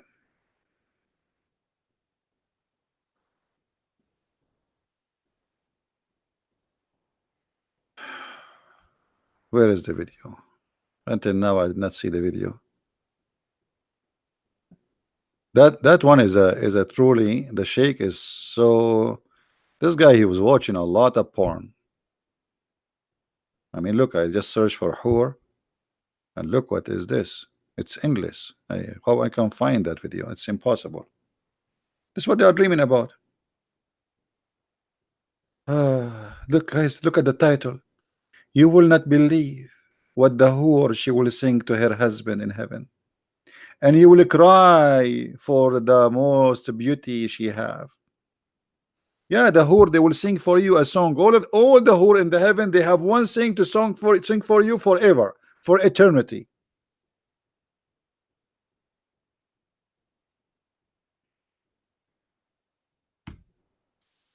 This is why when you go and work as a maid from Indonesia, for those people, they are sexually aroused. They are hungry. This is why they will not let you treat you as a human. This video is, which one is better description, women of this earth or the whore? Look what the Muslims are busy with. I mean, which one is better, brother? Women in this earth or the whore? Me, I wish you speak Arabic. I don't want to get you dizzy, but I did not find until now the video, the one I was talking about. Yeah, it's endless. I found it. I found it. I found it. Who here speak Arabic? Who here speak Arabic? Because you know, this is only for those who speak Arabic. Who speak Arabic? Anyone? This is the video. It's a pure porn. This is a sheikh speaking in the TV, speaking about how they will suck you. You know, this is what I remember. And you know what? Let me hear some of it. Hold on. But how I can hear some of it without playing it, because I don't want just to be sure that this is the one. But I think this is the one from the image. And give me a second. Yes, it is the one. It is the one. Just he said one word. I remember. That's it. It is the one. Yeah. And this is the link for those who want. But it's in Arabic anyway. Like only those who speak Arabic, they can understand. Hey, brother, when you enter to the heaven, brother, in your room, and the brother, they will start jumping on you, brother, and they will start sucking you, brother. One, she will put her mouth in your mouth, and the other one in your, and the other one in your, and the other one, and the brother, they will be fighting over you, brother. This is the link. You speak Arabic? Be sure there's no kids around. Yeah. All of those is about whore.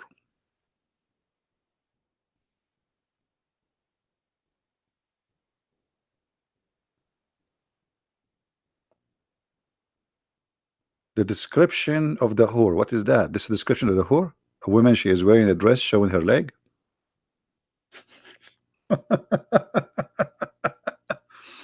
Abdul Kader. Hey, Abdul Kader, why I'm lying? Do you like to call me Abdul Kader?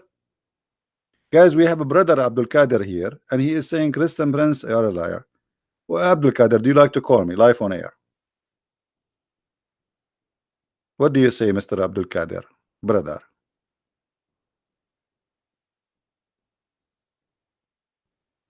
Give me your Skype and I will call you Abdul Kader. The Abdul Qadir mean the slave of the one who is able, but Allah is not able to do anything.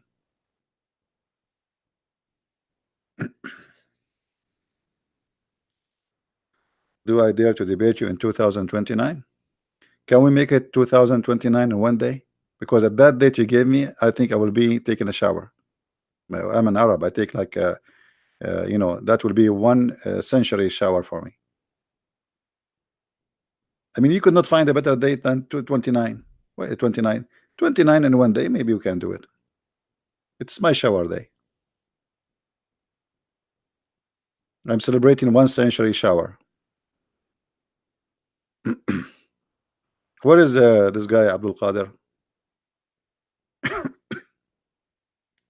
I think Abdul Qadir, he stopped by the second he heard about the whore. Otherwise, he wasn't interested in our title. But his ears start pinking him. They get it. They get pinky. You know.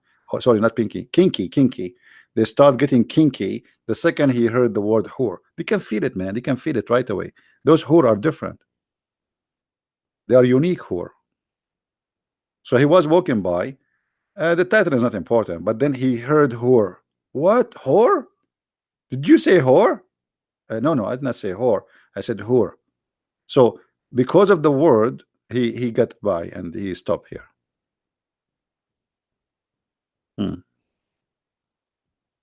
What is that? Look at this video. Guys, do you see this description? This yeah, I think I think this picture is added by one of you, Alexander Phil. Yeah, he is here. Yeah, I think this is his channel.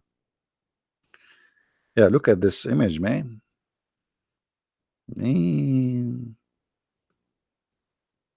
So you are like, you will be sitting there and all those women waiting in front of you. Unbelievable.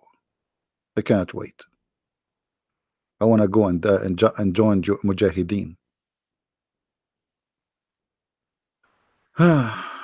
You go to fast translation to deceive people. Okay, fast translation made by Muslims. How it is? Okay, it's fast translation made by Muslims. That means Muslims are liars. Thank you very much. So even when you attack me, you are supporting me.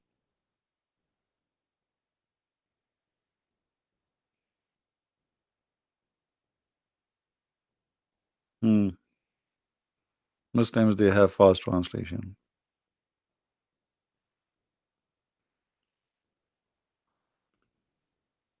I agree. I never saw a Muslim have honest translation. You're right.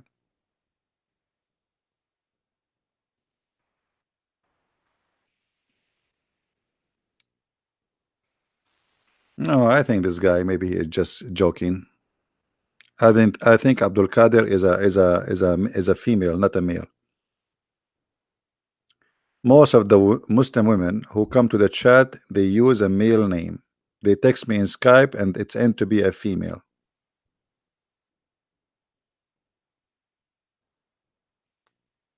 Once a Muslimah, she sent me an email. It was a very threatening email. And she said to me, so what if your voice is so sexy? I hate you, I hate you, I hate you. And I was saying to myself, man, this is a very hateful email. I mean, what she meant by that? I could not sleep for 2 days after that. She want to kill me. She want to kidnap me. What does that mean? Until now, I'm thinking about it. I mean, this is a lot of hate. I don't know what is behind this threat message.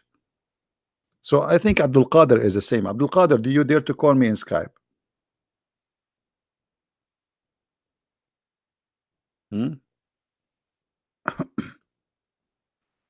What do you think, Abdul Qadir? Abdul Qadir, call me in Skype. If you want the debate, I will give you my book, Sex and Allah, for free, if you win.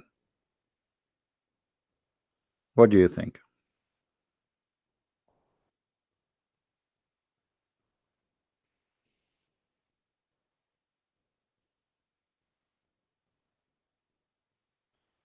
You call it sexual tension? That's a good one. Yeah. You don't like Muslim women? Muslim women are women like everybody, but for me, why I would be interested in a Muslim woman? You see, it's very wrong to have a relationship and to marry from a woman she don't believe in what you believe. That is the end of your faith, because you destroy your family, you destroy your value, and you compromise the Bible, because the Bible says that light and darkness cannot live under one roof. All right. The only way for a man who is a Christian to have a wife she is not a Christian, if he converted to Christianity after he married from that woman. But a man who is a Christian already, he should not, or a woman who is a Christian already, should not ever marry from someone who is not a Christian.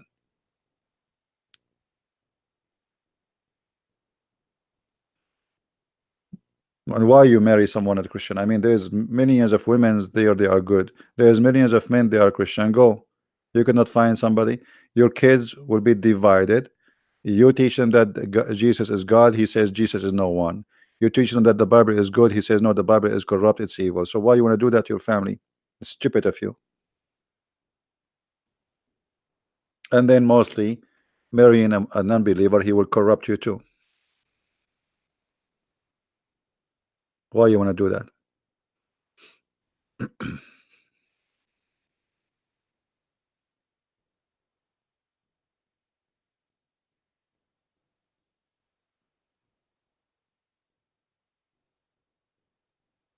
And additional to that, if you marry a Muslim man, he might be not be able to have sexual intercourse like he's a prophet, and then he have to pray to Allah, and he have to wait until Allah he send him a dish of shish kebab, and then he eat it, and then he get the power of 40 men. But what if Allah he did not? He's out of dishes. Have you ever heard of a prophet? His God he fixes a private part by sending him a dish. Are you there, Abdul Qadir? Am I lying? Even the power of Allah come in dishes.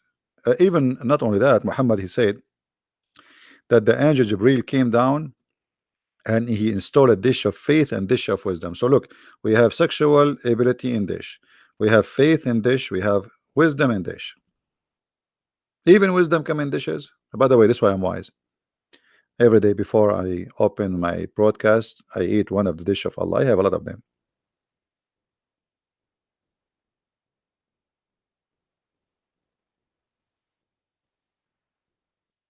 Do we have any Abdul Qadir there?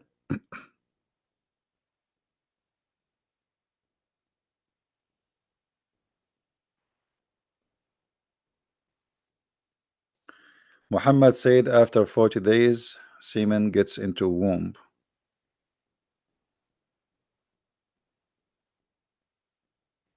Well, and what are you asking me? I don't know what the question.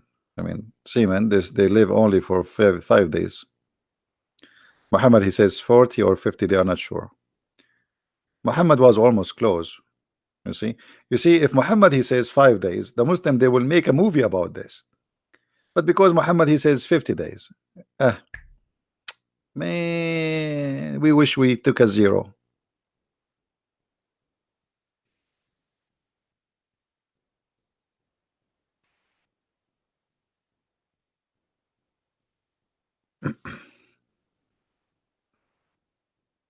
Yeah, always I ask Muslims, you are right. Always I ask Muslims when they call me, what you ate today? Because Muslims they answer you based on the food. If a Muslim he eat too much watermelon, drink fruit, then we expect diarrhea. If he ate too much ajwa, then we expect like a very hard time to process, to squeeze him. Depend on the food.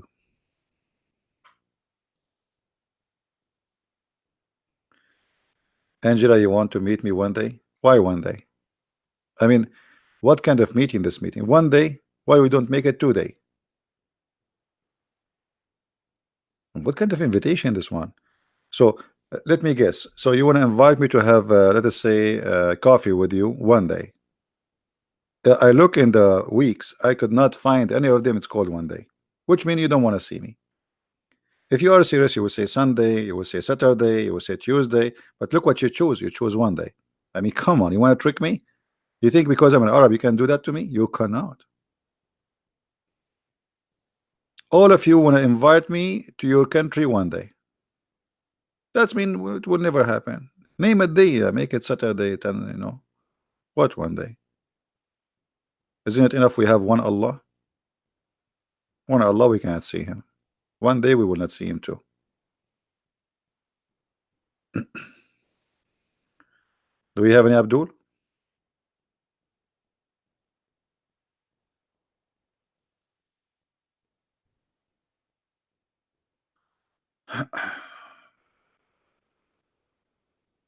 Hey Kevin, how are you? Is that you? Because the only one who mentioned the name of Kenny is you, is Kenny.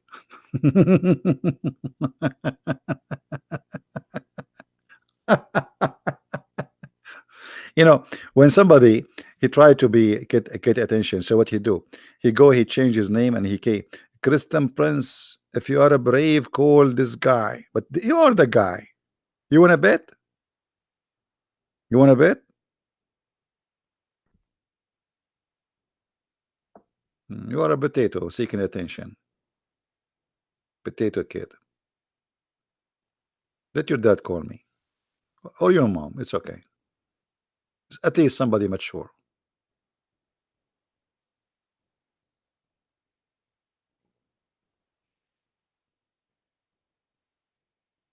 Andrew, where are you going, Andrew? Andrew, you think join our chat is the same as leaving? My friend, my chat is the same as Islam.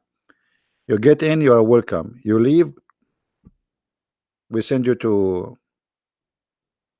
ISIS. You cannot leave.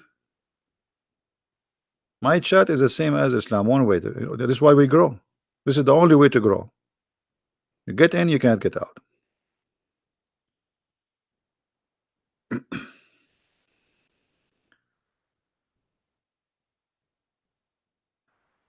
I want to make your laugh as my phone ringtone. I think, Hakuna, you hate your mother-in-law, don't you? And I think you will put that ringtone for the number of your mother-in-law. Do we have any Muslim?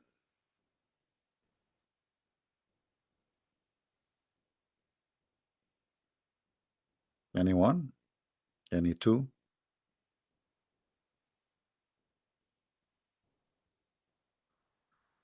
Raja.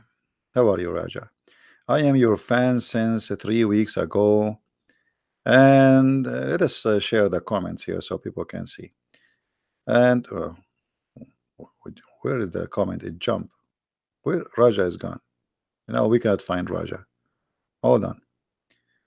3 weeks ago, I watched your videos. Thank for all you have done, and I am proud to call you as a prince of a Christian. My friend, I am the only thing make me a prince because I am a child of the King of Kings.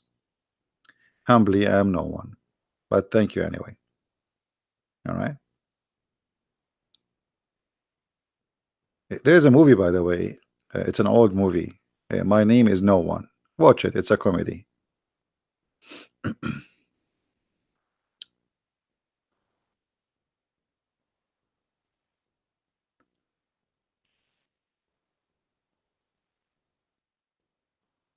Any Mohammedan?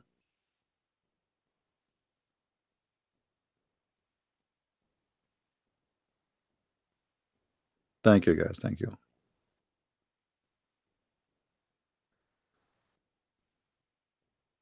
My wife can tell when I am watching CP. She hear me say Hey, by the way, I learned Indonesian, in case you do not know. I learned how to say good morning and how to say good afternoon and even how to say lapuk. Islam is a lapuk religion, expired. So I'm going to open an Indonesian channel, and the only 3 words I will say the whole time I'm talking is good morning, good evening, good afternoon, and lapuk. You like it, like it. You don't like it, I don't know what to do.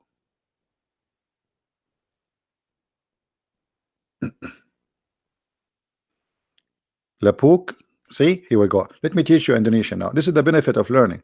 Lapuk mean expired. Yesterday somebody says to me, you are a single expired.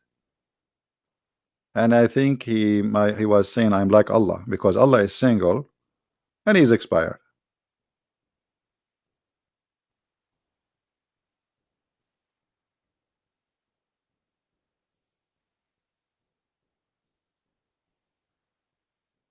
No, Mohammedan?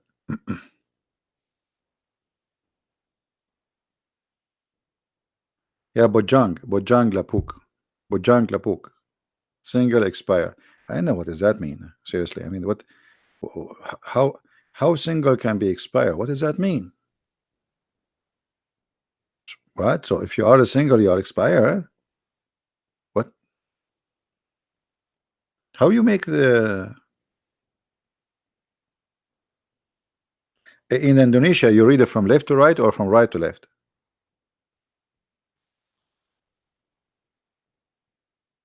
You read same as English or same as Arabic?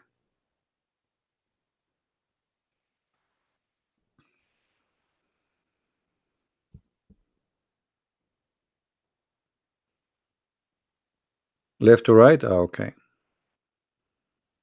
You know, when I start learning English, it was kind of confusing because in Arabic we read it from right to left, and everything is different. As an example, in Arabic, you says the house is beautiful.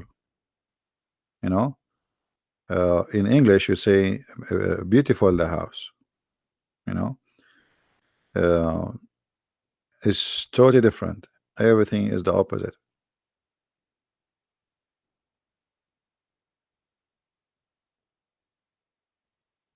Do we have any Muslim here want to say anything?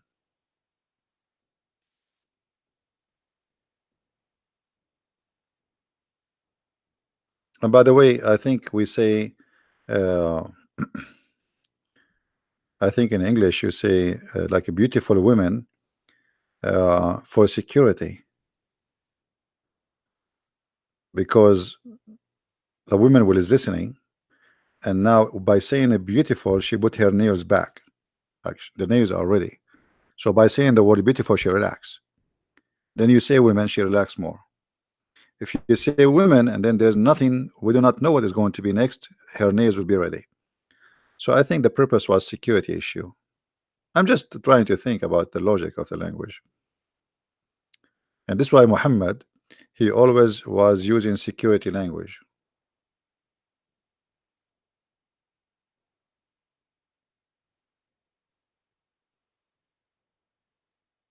Where is the Muslims today?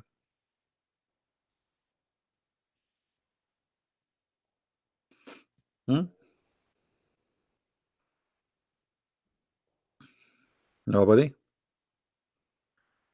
A new word. Voodoo. Voodoo.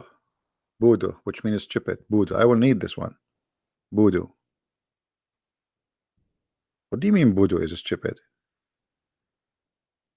Voodoo is close to Buddha. How that can be? What? Are you serious? How voodoo can be stupid? What?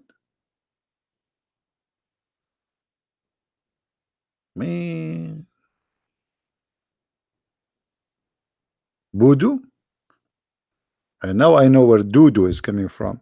Like when a child he do doo-doo, like he's doing you say to him doo-doo, doo-doo. Like it's coming from voodoo. This is stupid.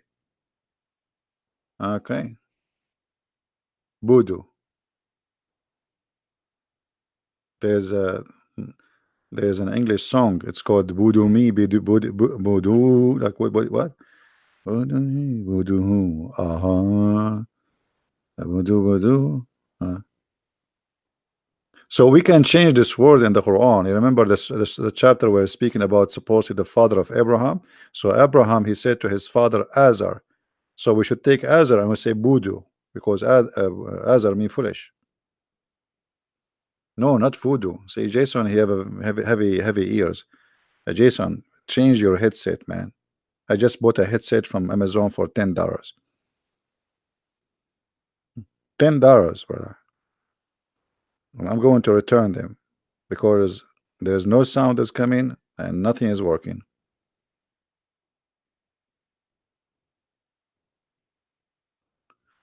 Can you help me? You helped me a lot to recover, break up my ex-Muslim girlfriend. Why you have a Muslim girlfriend? First of all, we as a Christian, we should not have girlfriend and boyfriend. That is not really, unless it's a friend thing. I mean, but it's a girlfriend the way like people live together, sleep together. That's absolutely false.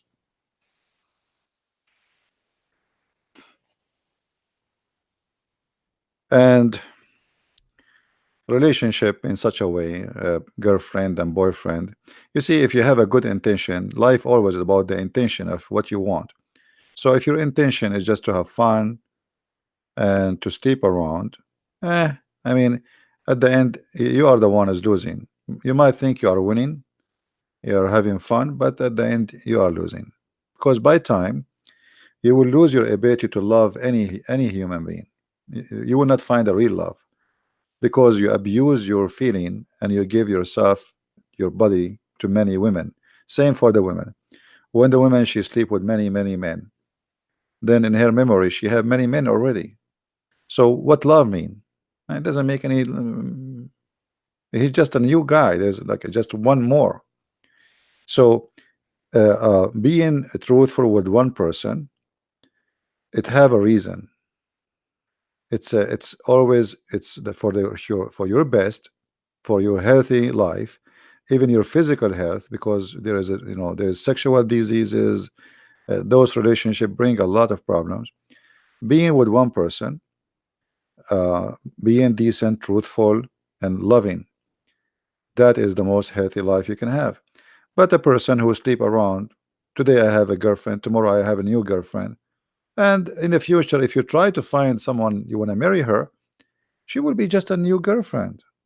You will not really see a wife in her, because you have many women before, and she have many men before. So what kind of life this life is?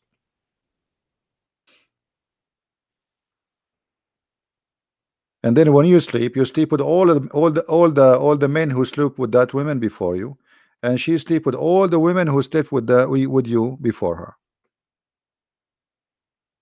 Additional to that, whatever disease you got from them, you will give to her.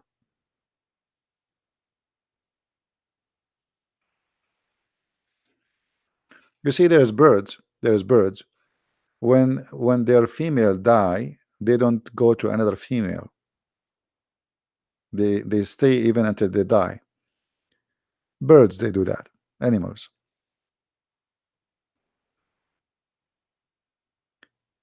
There's some kind of people, the husband, he die after a week or two, she is out for dating, as if she lost a puppy. So this is why you have to be careful about you associate your life with who, because this future partner, whatever you call him, wife, husband, he can destroy your life. I mean, many people destroy their life, literally destroyed, because of a stupid decision they make.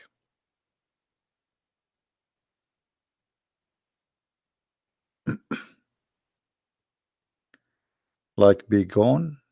What be gone? I don't know what do you mean, my friend.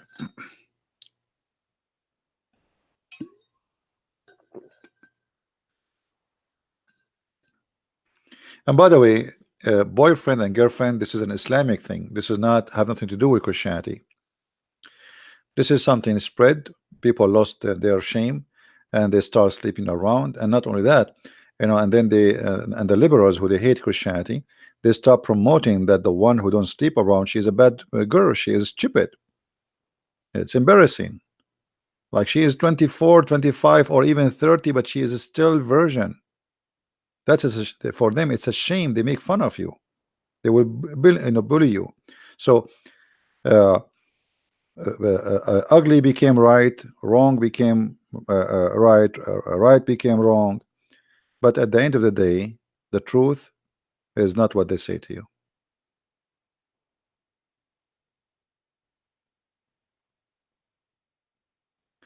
More in Tahid. I don't know what you mean, my friend. In Africa, Tahid or Tahid?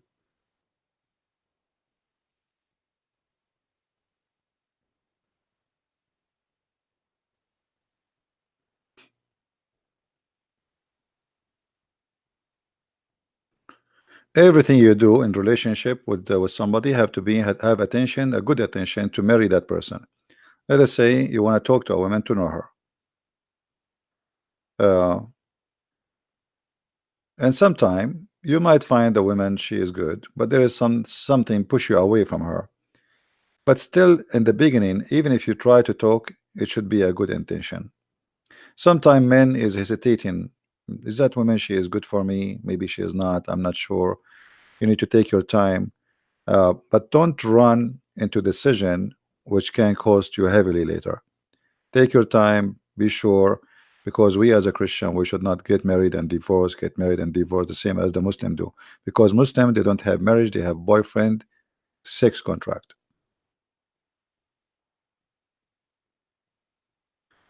Well, the Indonesian book, when it's ready, a friend, you will know. I don't know. People are working it.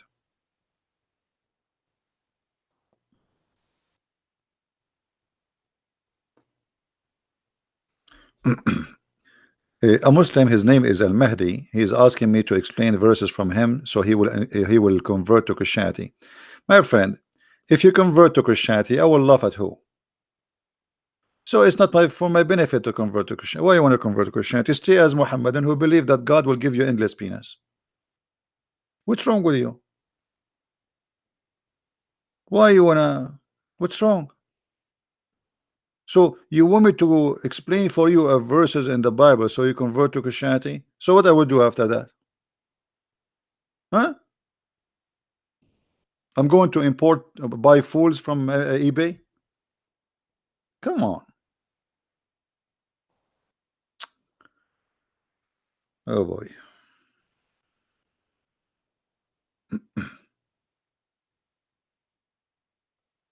And why you don't like that chapter in the Bible, my friend? Isn't your prophet he believe in the same? Man baddala dinahu faqtuluhu, the one who changed the religion, kill him. I mean, look at the hypocrisy of the stupid Abdul. Isn't your prophet, he says, the one who changed his religion, kill him? Let me get you busted.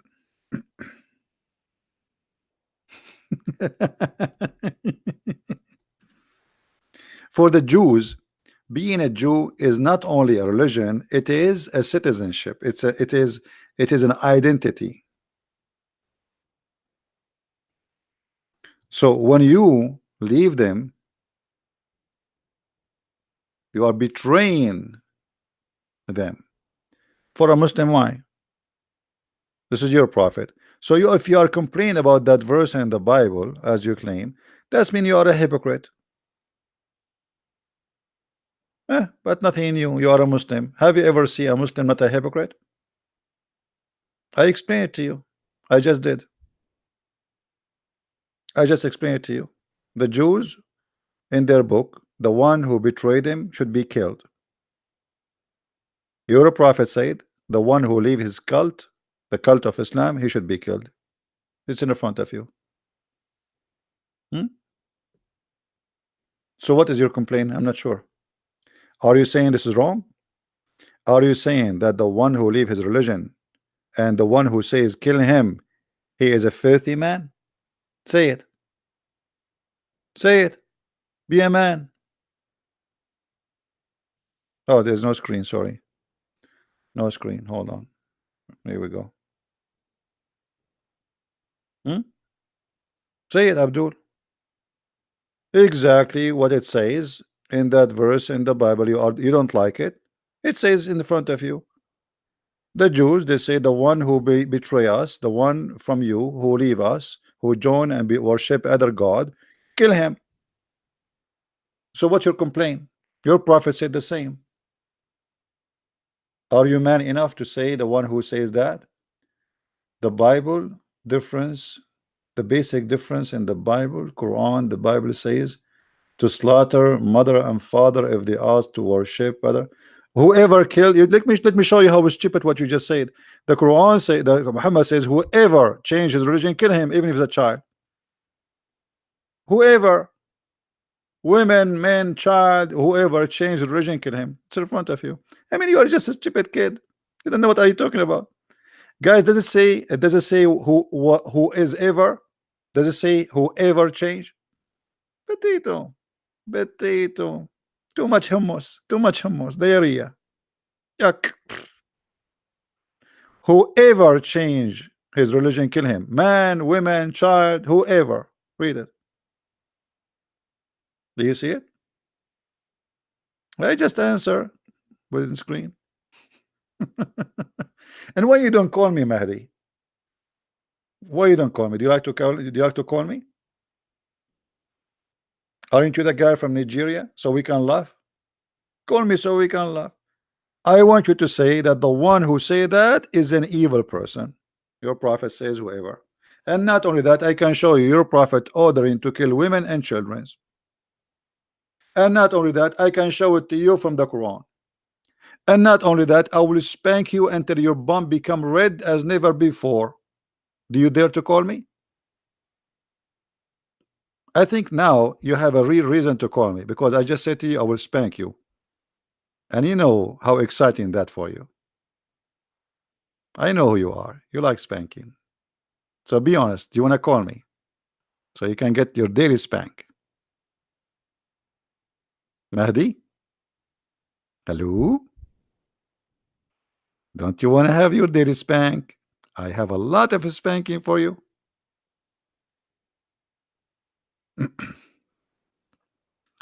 know, one of the things Muhammad, he said that if somebody is a gay, spank him as a penalty. I mean, if the guy, if you spank him, he's a gay, he will love it. Me. Call me, Mahdi, call me, and we will talk about the verse in the Bible, and I will show you what is equal from the Quran. Do you dare? But you are a bit. You know what? Let me block you. Let me block you for one purpose: to force you to call me. Get lost. If you are man enough, call me. I have no time for kids. I'm not going to waste my time.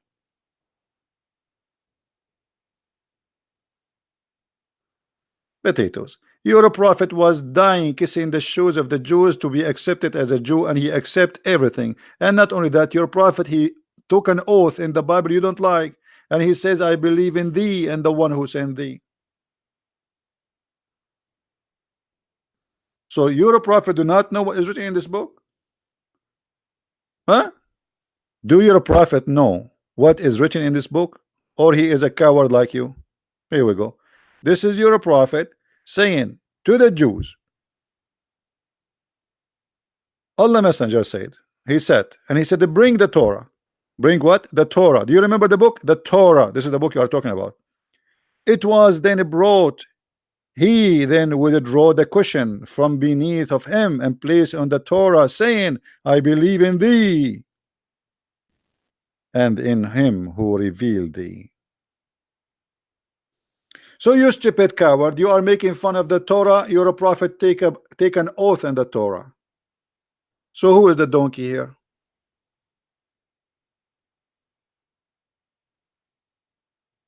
Sorry, who is the voodoo here?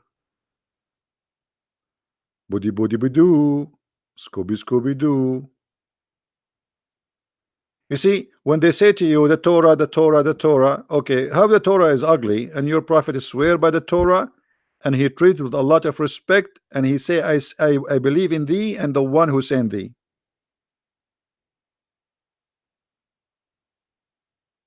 Hello, hello, it's me you're looking for. I made you look like a voodoo. Hey, I can block you again because you're a kid. You're a prophet, he swear by the Torah, as you see. I don't care. You're just a kid. Be a man. Change your name. You are a hypocrite and you are a coward. You say you don't accept what is written in the Torah, and your prophet, he accept everything in the Torah. So either you are a liar or your prophet was a hypocrite, taking an oath in a book you don't like. Correct, guys? This is one of the signs of the hypocrisy of the Muslims today. Their prophet, he took an oath. He said, I believe in thee and the one who sent thee. And not only that, he put the Torah in the cushion, which means he treated with respect, and he put his hand on it, swearing by it. If you give me the Quran, I will never swear by the Quran. This is the book of the devil. So if Muhammad is a true prophet and the Torah is a corrupt book, there is no way a true prophet he will swear in the corrupt book unless he himself is a hypocrite, liar, and a false prophet. Correct, guys? Can Fadi Harun call me? No, he cannot.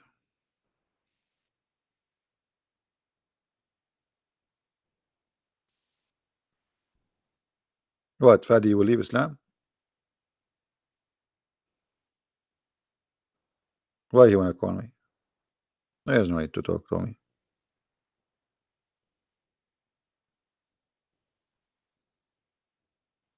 Even if you decide to leave Islam, I don't want you to call me. It was referring to page according to a scholar in Islam. Guys, look at what Qasim he said. It was referring to a page according to a scholar. You and the scholar are a bunch of liars. Read with me carefully. Bring the Torah. He didn't say bring the page. Then it was a place in the front of him. The Torah, not the page. And then he said, he did not even open the book, as you see here. Bring the Torah. And then he said, I believe in thee and the one who sent thee. Liars. He swear by a page. Have you ever heard of somebody swear by a page? I mean, look at the deception of this cult. A brother Christian. There's a person named Christian Prince, and he said that the prophet is swear by the Torah. In fact, he was swearing by one word, which was in. Only that word in, between two brackets, brother. He was not swearing by the Torah, he was swearing by the word in, between two brackets. Brother, so that the whole book, it's only in. He was swearing only by in. Brother, yes, by in only. I mean, look at the madness, man. He was swearing by the page. By the page. By the page, you say, I believe in thee. Good try, good try. What about the Quran saying musaddiqan lima ma'ahum? Stupidity is amazing. I hate stupidity.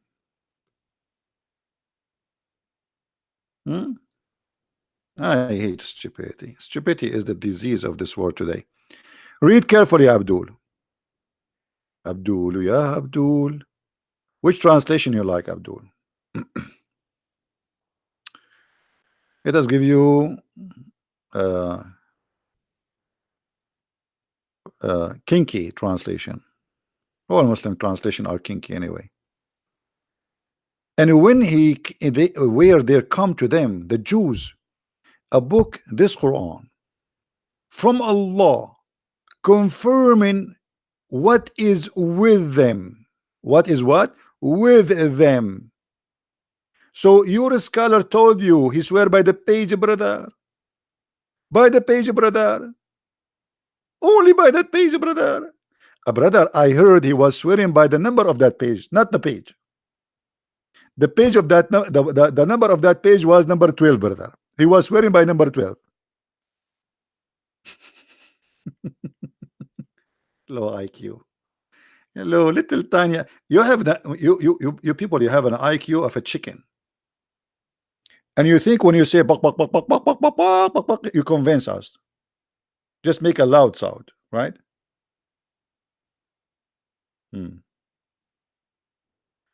The Torah is sent by Allah, not a book written by Genesis or etc. Torah was with the Jews 1400 years ago. The reason why not talking it because it was sent to small nation. What does that mean, Samira? What are you talking about? This is the Torah was given to the Jews between their hand in the time of Muhammad.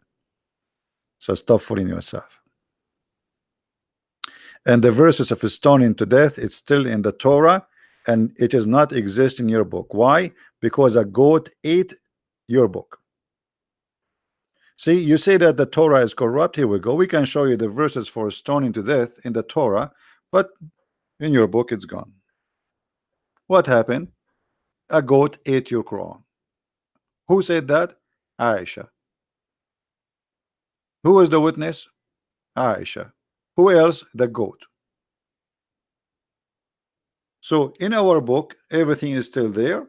In your book, you have nothing there. Torah is not corrupt, it's lost. That is me even more stupid. What kind of God? He write the book by his hand, yet it's lost. Can you call Allah to look for somewhere, maybe behind the couch? Guys, it's lost. It's lost. I mean, what you can say? Nobody have it. The Jews are spread around the earth and they lost the Torah, brother. They lost the Torah.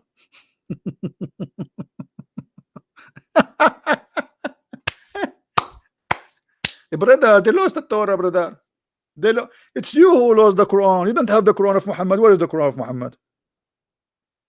The earliest Quran you have is more than 800 years after Muhammad.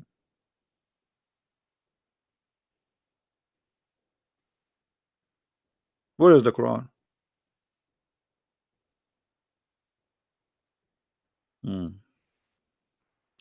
And until now, we are looking for the goat. You know, the goat is wanted, by the way. If anyone have information about this goat, you have a big reward from the government of Saudi Arabia. And you know, there's many people, they are saying it's a gossip, I'm not sure, that the one behind the goat is the Russian.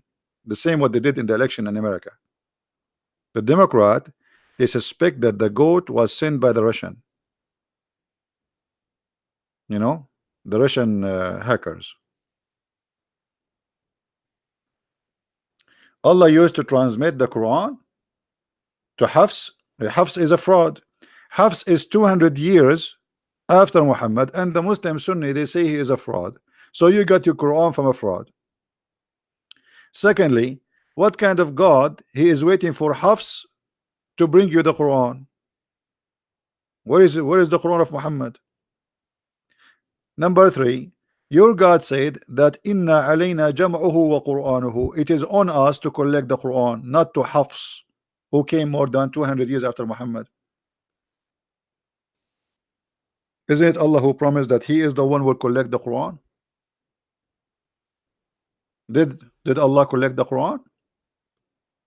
This is why the Muslim did not write the Quran, because Allah, he said he will collect it. Read it. This is your you know, your Quran.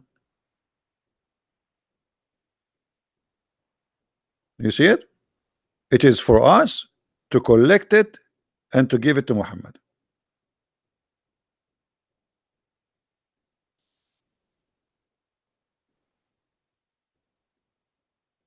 But you don't have the Quran of Allah, and Allah did not collect the Quran. Allah, he made a false promise. Hafs was born 75 years after the death of Muhammad. That's a lie. Hafs was more than 200 years after Muhammad. Additional to that, Hafs is a fraud. Just type right now in Arabic in Google, Prophet Google, Hafs was a fraud, and you will see all the reference coming from Islamic website. Hafs hadith is rejected, not even da'if. It's rejected, totally rejected, because he is a fraud. The Muslim, they say Hafs is a thief and he is a fraud, and he used to steal books and he claim it, which means he take a book from you and then he write and he claimed that it is his book. Do you want me to show you that?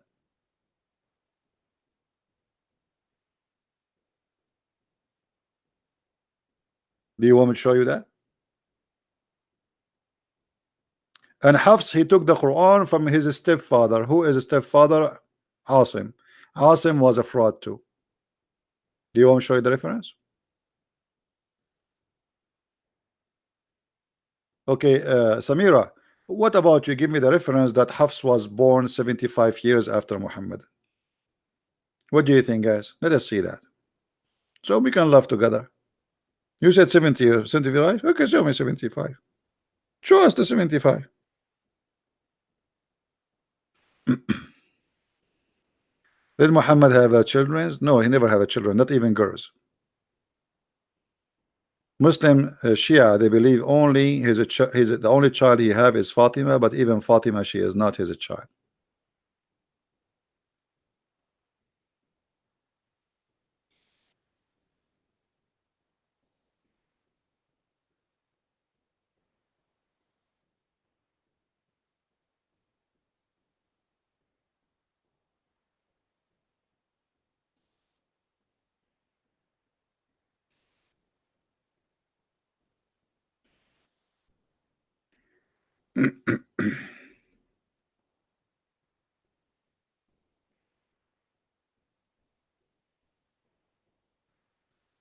If we go right now and we do a little search in private Google,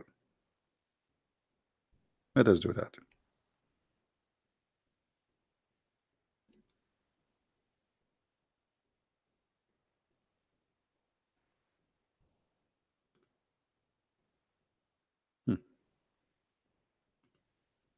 This is the website of Ahl al-Hadith, very much Sunni website. This is what? Sunni website, not Shia. Are you there, Samira? Are you there? This is Sunni website, Multaqa Ahl al-Hadith. Title: Hafs Al-Qari matrukul hadith. The hadith of Hafs is totally rejected. Why? They explain to you why. You know what? Let us click at translation, Google translation, peace upon him, and see what the translation will be. Translate to Arabic. What Arabic? I want this is Arabic.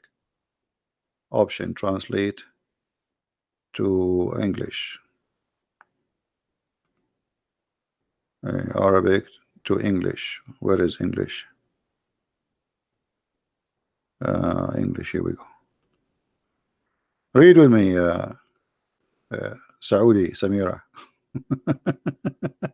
This is you Muslims. This is what you Muslims say about him. All right. This is what you Muslims. You see what they are saying about him.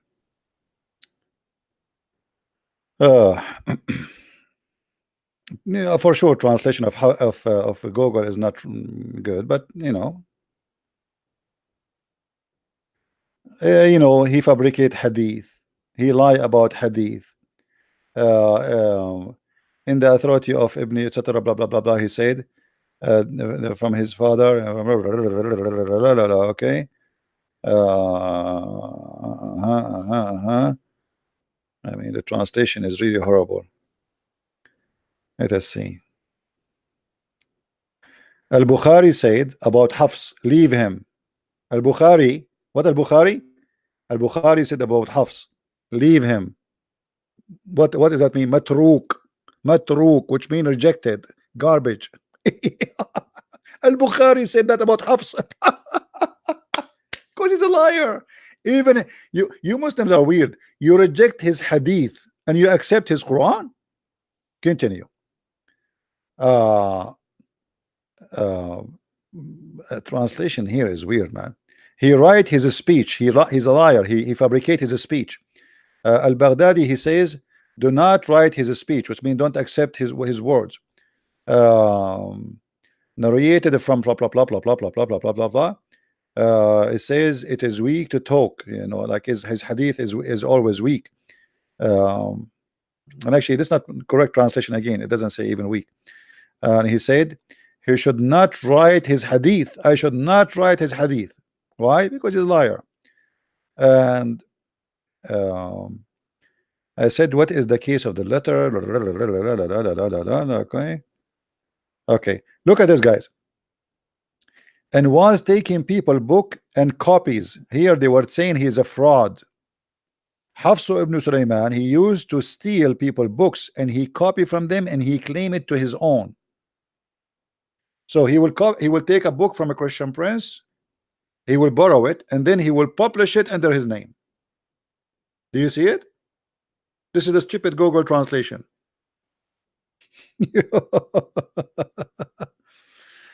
So all those references, and look, Abu Bakr said, and he was a liar. He's what? He is a liar. This is Hafs, the one you get the Quran from him, and this is what you Muslim Sunni say about him. You Muslim Sunni, you say he is a liar. What a shame. What is that, man? Can I give you proof? Yeah, sure, you can give me proof, Mr. Muslim Prince. A Muslim Prince want to give me a proof that Allah preserved the Quran. Yeah, right. Here we go. I have a proof here. The goat ate the Quran. What your God was able to do about it? What about this proof in front of us, Mr. Muslim Prince? Are you going to accuse Aisha that she's a liar?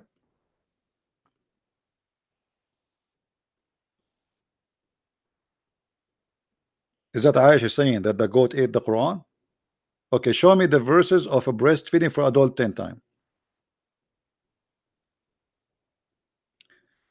There are 31 Quran today, and one of them is Hafs. Each of them have different verses, and Hafs has 6 to. Okay, so what is that? That to prove that the Quran is not the same. Same time, even the Muslims in the interpretation, they explain that there's many verses are corrupt.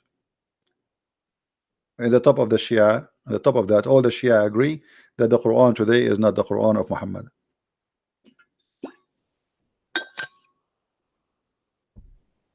Let us not to waste time. Show me the verses, as long the Quran is preserved. Show me the verse of a breastfeeding for adult. Recite it for me. Where is the verse for breastfeeding for adult? 10 times. And why you Muslim don't practice it?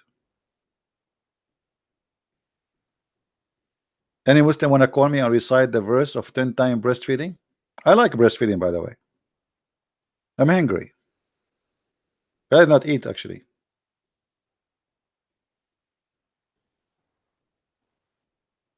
And by the way, I don't talk much about the Quran corrupt, because how you can corrupt the corrupt? There's nothing is called. This is a corrupt, stupid cult. So how you want to corrupt the corrupt? How you can do that? What about you call me and you prove to me that Islam is from God anyway? Let us say the Quran is preserved in a CD. I mean, even a human being can do that. One verse 7, 1 plus what? One verse, Surah 1, verse 71. 1 plus 7 equal to 8. Number of the Surah 2 has 86 verses. So 2 plus 86 equal to 288. Even number. Do this from 1 to 114. You see, this is very stupid of you, my friend. First of all, the one verse is not the chapter. The first chapter in the Quran is not the first chapter. Secondly, it's based on who you decide which one you divide the number with. Like, who is the one who told you to do like 1 plus 7 is 8, and that is the number will do for everybody. The chapter of Al-Fatiha is not the first chapter in the Quran. The first chapter in the Quran is 96. So look how Muslims, they come with silly, they try to prove to us silly, stupid things. I can play the same game. And by the way, if we do calculate the numbers, you will see that you are being stupid, because the middle of the Quran is not 57. I mean, you Muslims, you have a problem. Guys, how we can have 157 the middle of the Quran? It's not even number. Let me explain to you. Just to show you. Let me draw something for you. To show you how silly, even when they try to prove to us something. I will draw a line.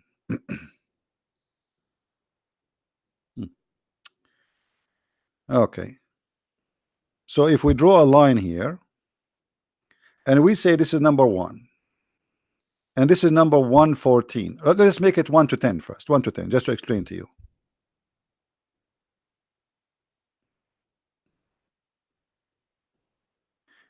And here we have number 5.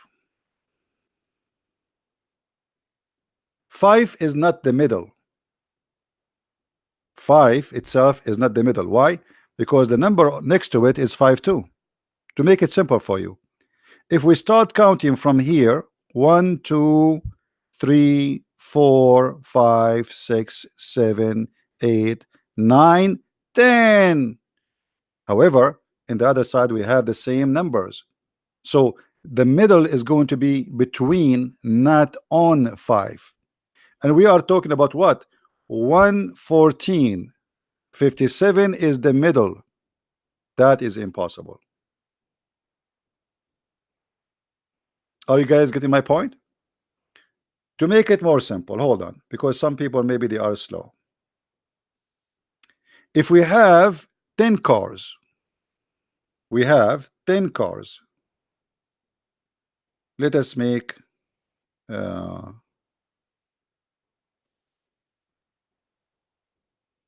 cars. 1, 2, 3, 4, 5, 6. We have to make them smaller now.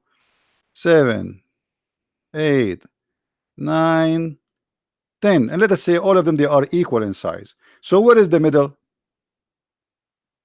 Guys, which one is the middle? We are talking about mathematically accurate. If this is number 1,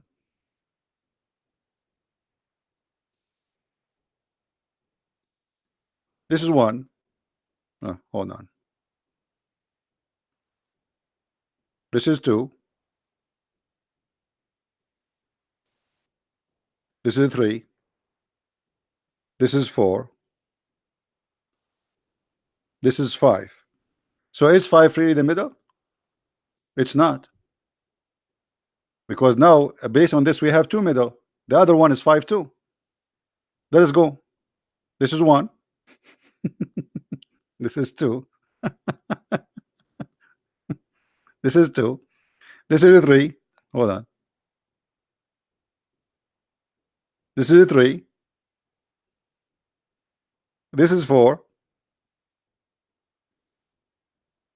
This is 5. So which middle is the middle?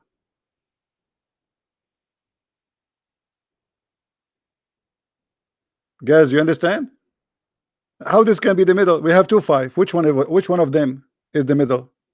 So when you assume that the 57 is the middle, that is stupid of you. The middle is something between the 2 5 here. That is the middle.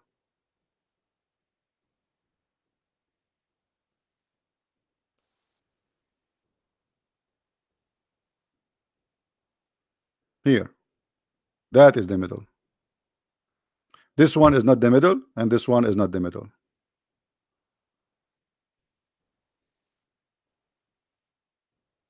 The middle is 5.5.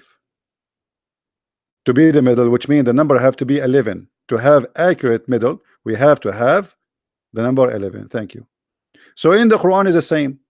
As long we have it from both sides, that can be accurate if the Quran is not 114 and if it is not 57, which means if it is 59, and then we can say in the middle of both of them there is a verse, it's the middle. Same time, Umar ibn Khattab, he says the Quran was 1,025,000 letter. How many letter we have today left? Can you tell me, Muslim Prince?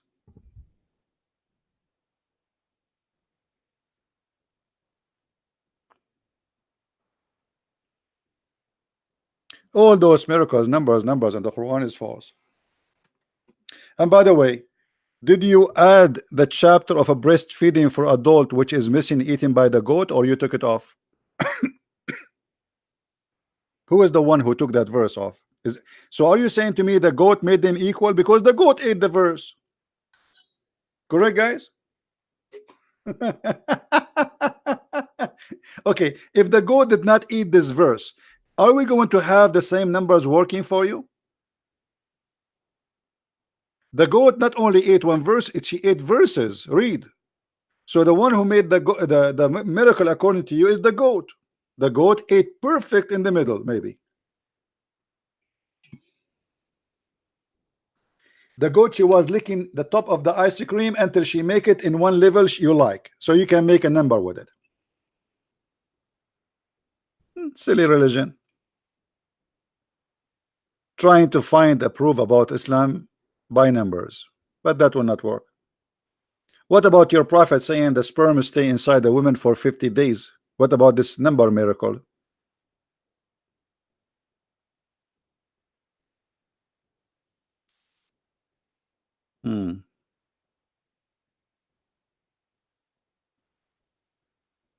Odd numbers. What about the rest of the chapters? What about the rest of the chapters? Why 1 and 2 and 3? What about the rest of the chapters? What about them?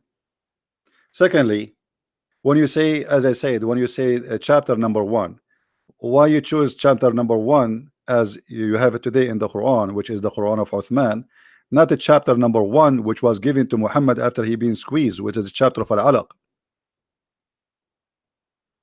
Why did not choose that one? We just showed you this is not true. It's not 57. You are just a joker, my friend. The middle is not 57. This is not an even number. Same time, how you can say, okay, hold on.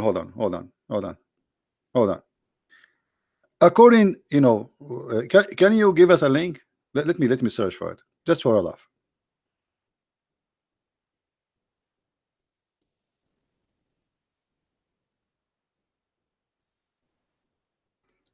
Just to show you how stupid this cult is.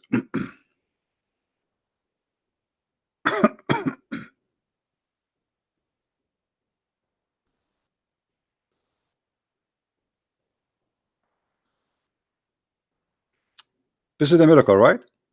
Even and odd numbers. By the even and the odd.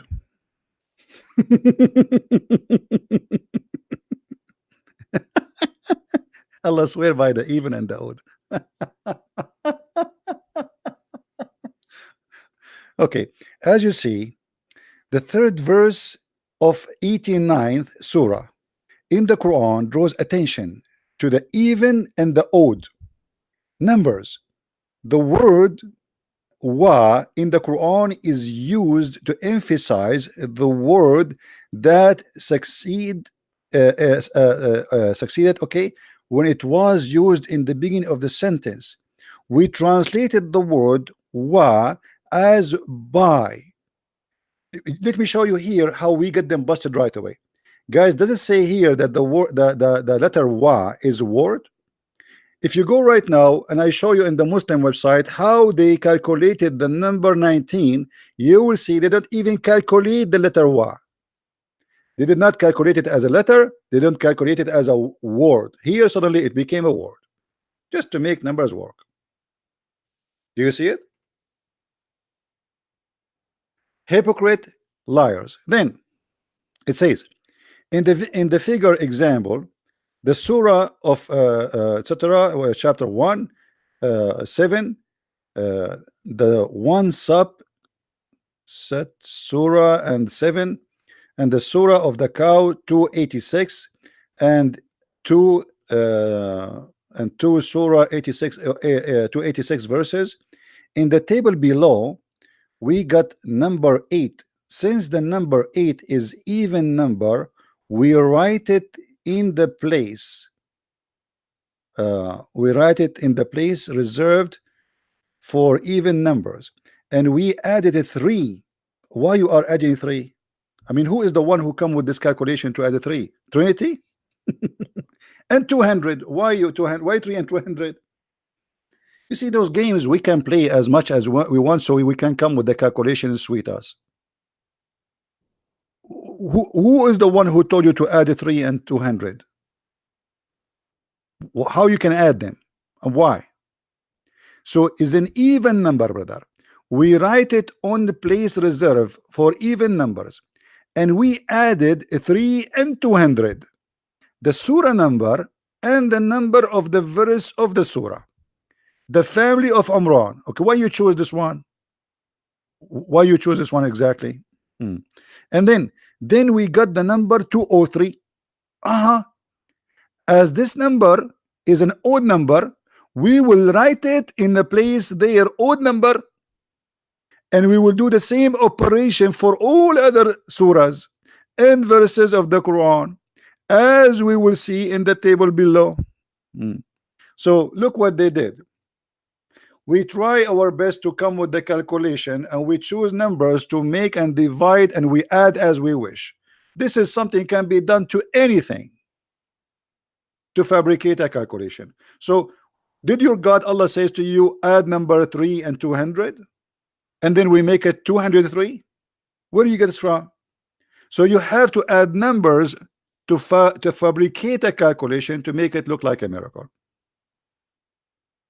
As simple as that. Secondly, the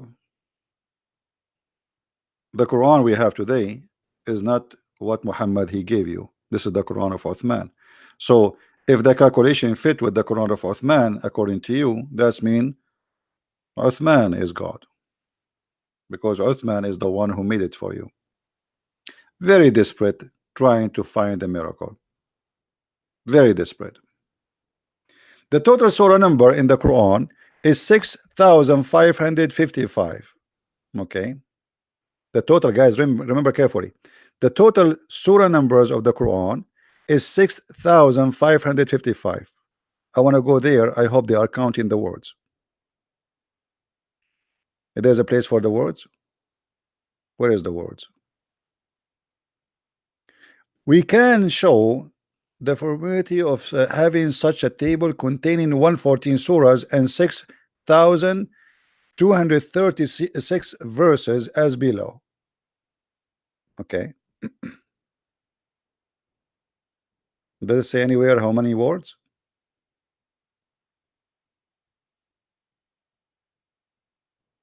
Until now, nothing about how many words. Let me show you. All of this is a false fabrication, and nobody is going to calculate anyone to check even if this is true or not. But let us do this.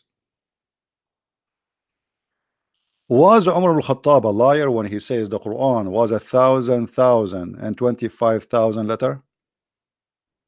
How many letters the Quran today? Because based on the numbers, we would change the whole numbers of the surahs. Same time as we showed you, the Quran have a lot of missing chapters which nobody can find, and the goat ate many of them. So if the numbers as you see here is a miracle, that's mean the one who did the miracle is the goat. Now let us go to Umar al-Khattab. How many words in the Quran? Searching Google. Guys, how many words? As for the numbers of the words in the Quran is 77,449. Why you don't use that for your calculation too, so we can laugh? All right, now let us go and see what Umar al-Khattab he said.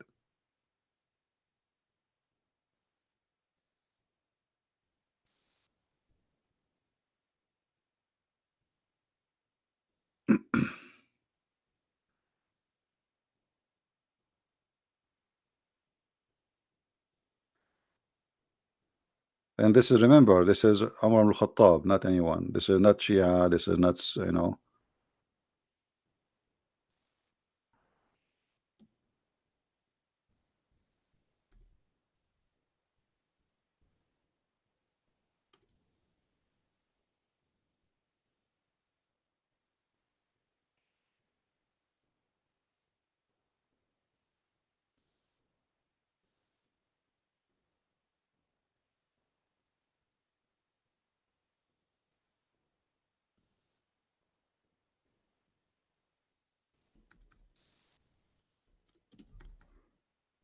I will show you the reference and put it in the screen.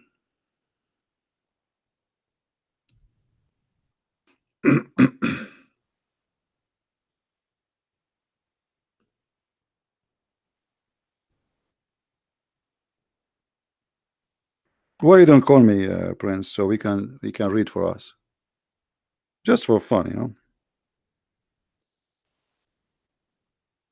Better than me trying to prove to you without people hearing your voice.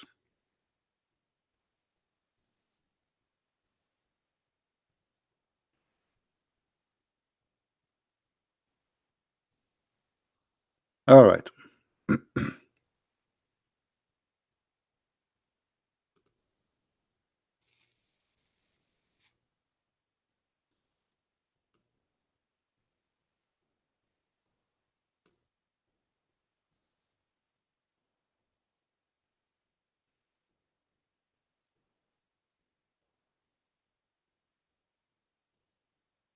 I think even we found it in English. Hold on.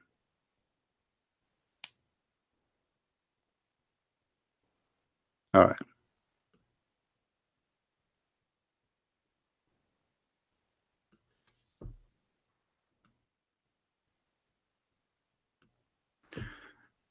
Let us see. Read carefully with me. It's reported. It's reported. Let us see. Where is the one about Umar? ألف وألف حرف.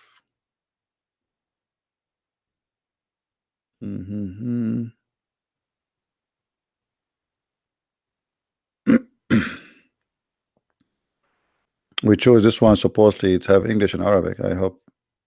I have it there.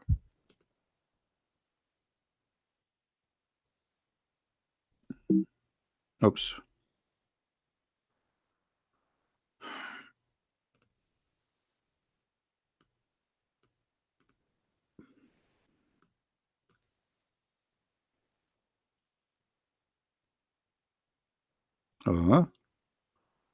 Each time we click here, it goes out.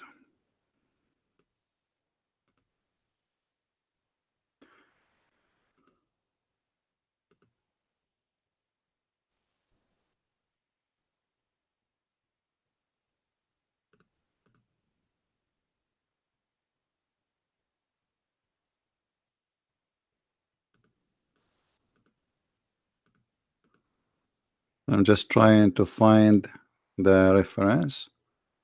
Okay, looks like this hadith here does not have it. Give me a second.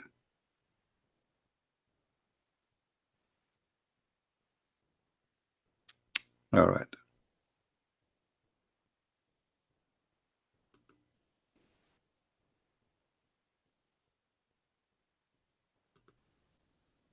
All right.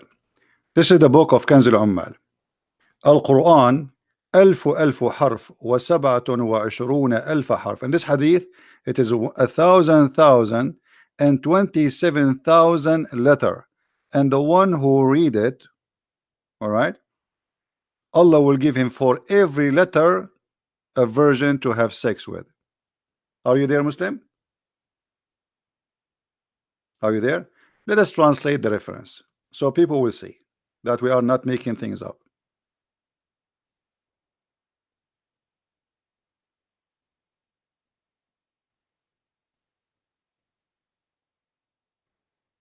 All right.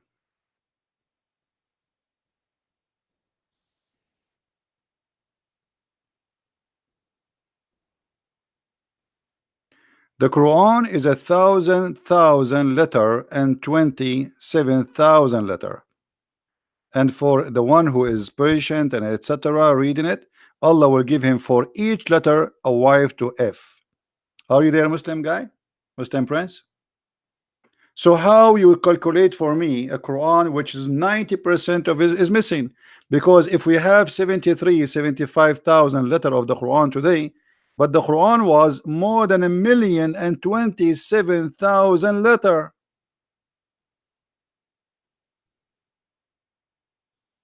Was Umar lying? And for reading every letter, Allah will give you. Allah disagree? How Allah disagree? Did Allah give you the numbers? Guys, Allah disagree with this statement. Allah disagree. Did you speak to Allah? This is Umar al-Khattab, and this is your books. So I mean, I feel sorry for the Muslims. They try their best, trying to fabricate stories to make their book look as it is accurate. Secondly, let us say that those numbers are exist. Still, the Quran is a stupid book. What kind of God he said the sperm coming from the backbone? What does that mean? What kind of God he says the sperm coming from the ribs of the women? What kind of God he said that the sperm transform into a congealed dead blood? What kind of God he said that the earth is a flat and Allah he placed the mountains in the top of the earth? What kind of God he said the sun set in murky water? So look at the stupid try. They try to cover the shame of the Quran and the stupidity of the Quran. They start playing with numbers, trying to make a calculation. Nobody will follow after it unless you are good in mathematics. And I'm sure you will find that it's a lie. The same as I did with number 19. But the Quran itself is a book of shame and stupidity. So now if I make a book have perfect numbers as you claim, that will make it from God? What if it's from Satan? And all the numbers you gave me is not true. All of them. Because look, you start saying I'm going to add this to that, and then I will divide this to that. Why you don't divide something else to that? So you start trying to come with the formula which make it look like as you wish. But that formula is a lie. So now where we have the more than 80 to 90% of the Quran, where they go? What happened? The answer is very simple. Aisha, she said the goat ate a lot of the Quran.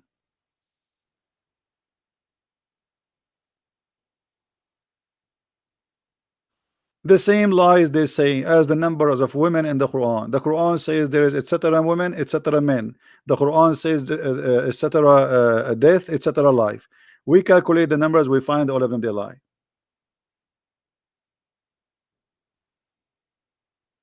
Who, if he's a Shia even more in trouble, because Shia is the one who keeps saying Quran is corrupted. Not a single Shia accept the Quran today. So how he's a Shia, but he don't believe in this? So if he say to me, I don't believe in Umar al-Khattab, well then he have to believe in the Shia, and all the Shia agree that the true Quran is taken by Al-Mahdi.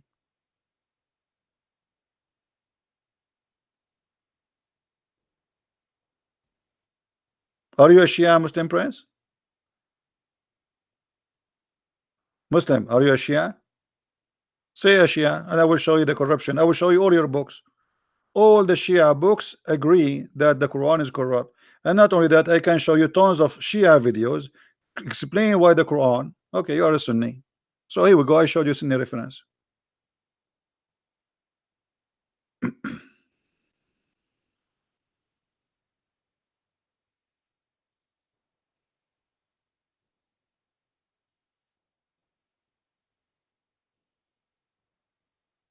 Okay, where is the chapter of Ar-Rajm? Did you calculate the number of Ar-Rajm? Here we go. We have here at least two chapters are missing. The one for breastfeeding and the one for Ar-Rajm. Did you calculate that one? Where it is? Where is the verses of Ar-Rajm? Look what Umar he said. And this is Sahih Hadith.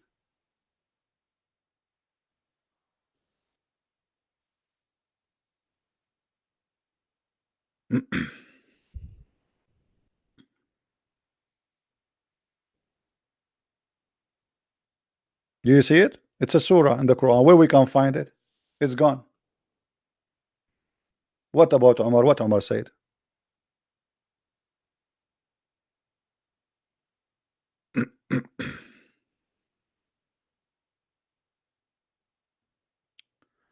Read with me. Umar said, I am afraid that after a long time has passed, people may say, we do not find the verses of Ar-Rajm. Guys, did he say verses? Did he say verses? That's mean this is mentioned many times. It's not one verse. Verses. Okay, where are they?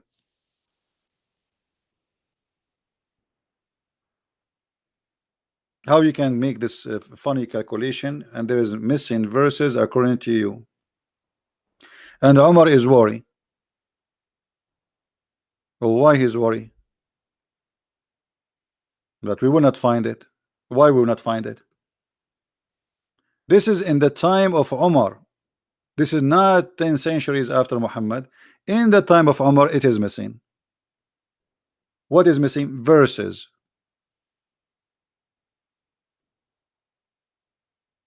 Do you like to add those verses to your calculation to make it more fit?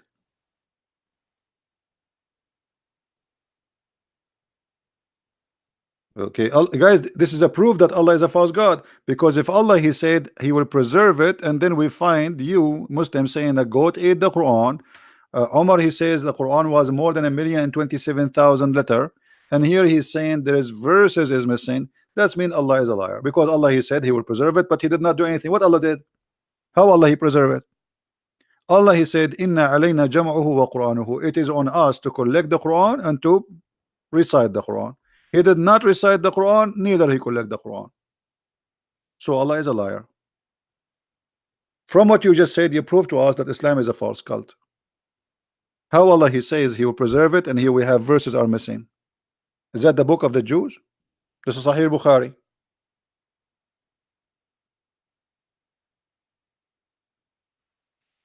Do you like to add those verses to your calculation, Mr. Muslim Prince? Maybe that will make additional miracle now. And as you see, it says verses, not the verse. Verses. Add to that the verses for breastfeeding for adult 10 times. Add to that the verses for 5 times breastfeeding. Add to that, add to that, add to that. We do not know what is missing. So what we will do now? Allah, He preserved the Quran, but as you see, it's not.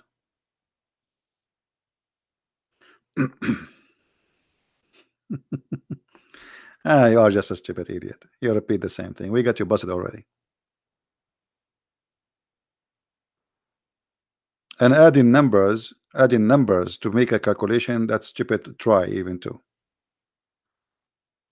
You remember the guy Rashad Khalifa from Arizona, the Muslim who come with the 19 number? The Muslim killed him. Do you know why?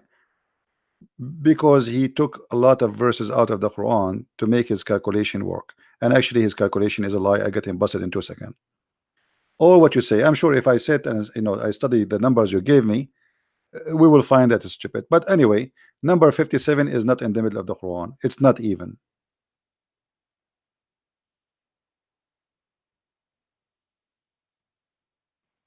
And I don't care about your numbers too. Why Allah did not mention to you the numbers? Did Allah says the numbers? Did Allah says add 2 to 3? Or this is your own fiction? What about Allah? He says in the Quran, okay guys, I will show you something. If you calculate 1 to 7, brother, and then you add number 200 and add number 3, and then add etc., and then we find that this is true, that will be something. So Allah do not know, you know? Allah do not know, but you know. No, this is not a miracle, because simply number 57 is not even. You are being stupid here.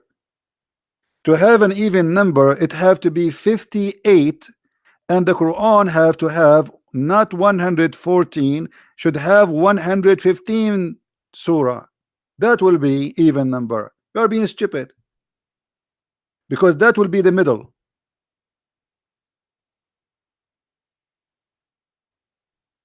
The middle of the Quran.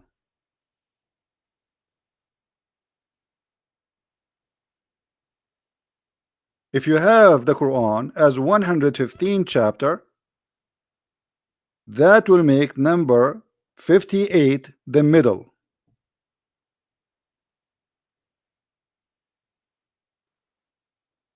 In the same time, who is the one who made the Quran 114 chapter? Can you give me his name? According to the Quran of Ibn Mas'ud, there's no chapter of Al-Fatiha. Is that correct, Muslim? Muslim, is that correct? Is it true in the Quran of Ibn Mas'ud there's no Al-Fatiha?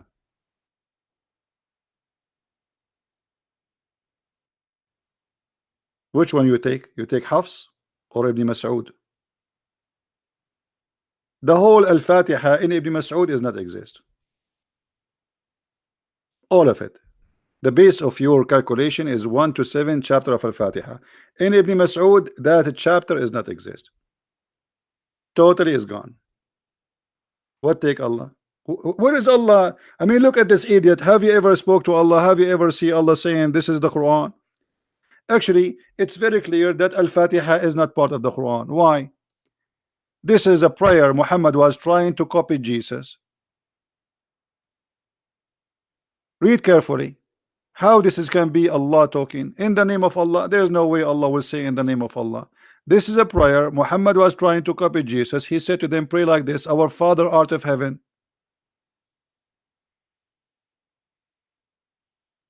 This is Al-Fatiha of the Christians. Muhammad was trying to copy them. This is why Ibn Mas'ud did not add it in the Quran, for this is nothing but a prayer Muhammad he was teaching the Muslims to say it.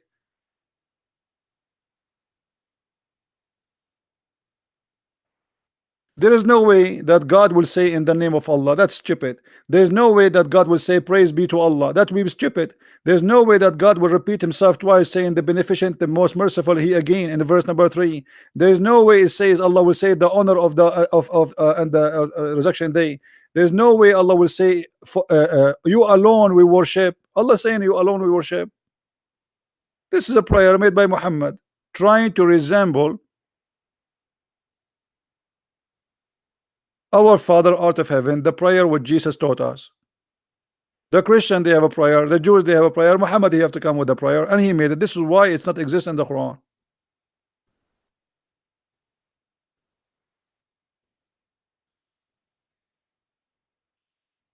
And not only that, do you speak Arabic, Muslim Prince? Have you ever heard of a stupid God like this before? Since when in Arabic we have a word, it's called bism. Your God Allah do not don't speak Arabic.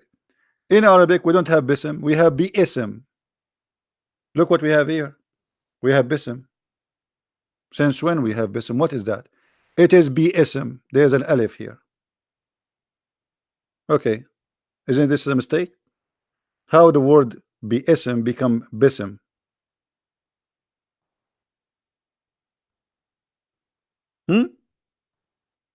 I will tell you why. The Muslim, they took it off because it's going to be easier to sing it. You Muslims, you corrupt your book, because if you take a letter from the words of God, you corrupt. Who allow you to take that letter off? Guys, do you see? He just said that we took it off because it's easier to memorize. So you play with the word of your God so you can memorize it. So Allah, he did not do good job. We fix him. We fix Allah words because it's hard to say bism. We say bism. We fix Allah. Allah is an idiot. He make it hard for us. Same time, Mr. Muslim, you're a prophet. He said that Allah, he sent 7 Quran. Can you name them for me? Is all the Quran, the 7 Quran, they have 114 chapters?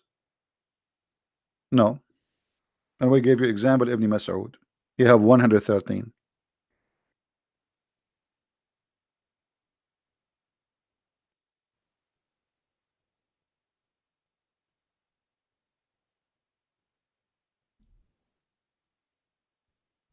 Where is the 7th Quran?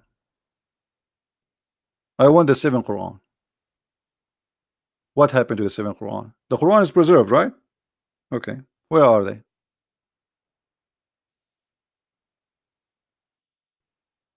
Can you give me the 7th Quran? Do you have a website have the 7th Quran, Muslim Prince? Where are the 7th Quran?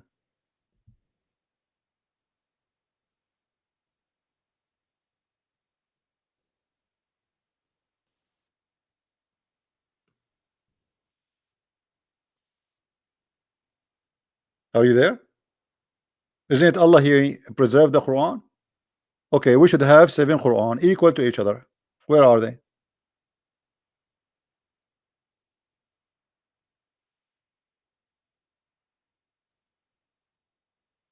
Where are you, Mr. Numbers? We should have 7 Quran. All of them have the same equal numbers. Correct, guys? Because this is a miracle.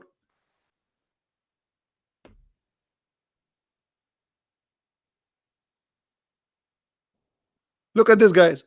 I mean, look at this stupidity, guys. Look at this. Look at this. Muslim, I'm not trying to insult you, but this is stupid of you to say. Guys, look at this. He just admitted that Muhammad, he kept asking for 7 Quran, so Allah revealed it. But after Muhammad death, Abu Bakr kept only 1 Quran. So why you say to us the Quran is preserved? Allah gave you 7, you destroy 6. Who gave you authority? If Muhammad asked for 7, that's mean there is 7 is needed. Who is Abu Bakr to destroy 7 Quran? Let me take a snapshot of this. I'm going to post it in Skype, in Facebook.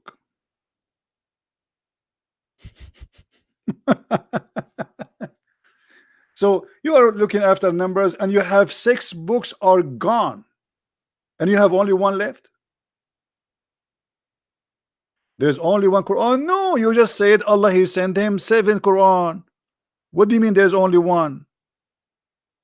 And you know, what do you mean your prophet, he keep asking for more Quran? I mean, how stupid that if your prophet says that my people are not capable of doing it, that's mean the 7 Quran is needed. Read it carefully. Muhammad, he says my people are not capable of doing it. That's why he keep asking for more Quran. My people. Do you see it? Why they're not capable? Because they are stupid, supposedly, according to him. He knew what kind of people they will follow him. Yeah, he keep begging. Okay, guys, he keep bargaining and begging for it. Why? And why Allah agree? Is that a bazaar? Is your prophet buying hummus? This is the book of God. Allah, he sent you 7 books. Who are you to destroy them? And which one of them you like, you keep? Which one? This one you kept? Who make decision to destroy 6 and to keep one? Who is the one who gave you authority?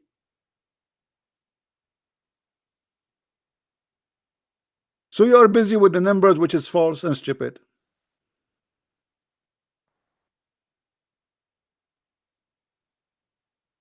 If Muhammad, he says, my people are not capable of doing it, that's mean those books are needed.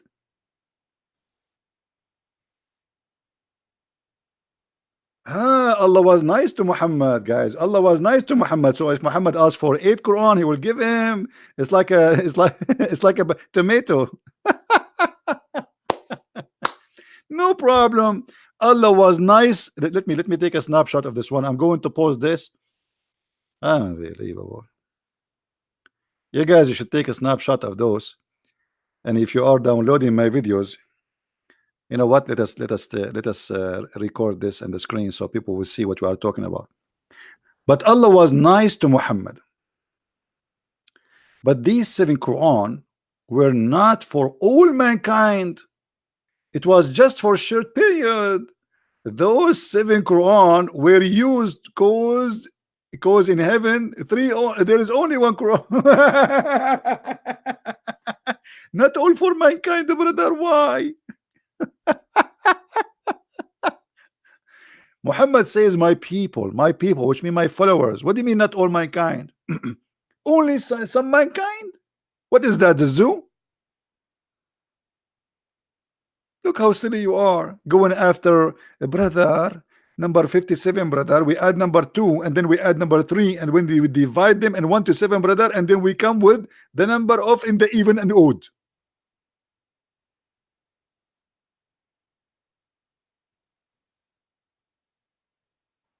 Very silly cult. This is what happened when you are desperately bankrupt. Desperately bankrupt. Bankrupt cult.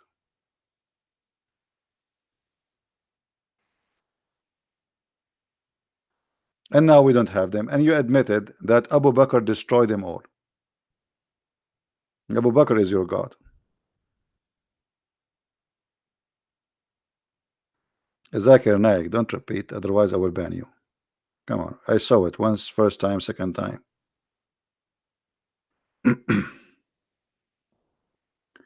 So as you see here, the Muslims admitted that their Quran is gone.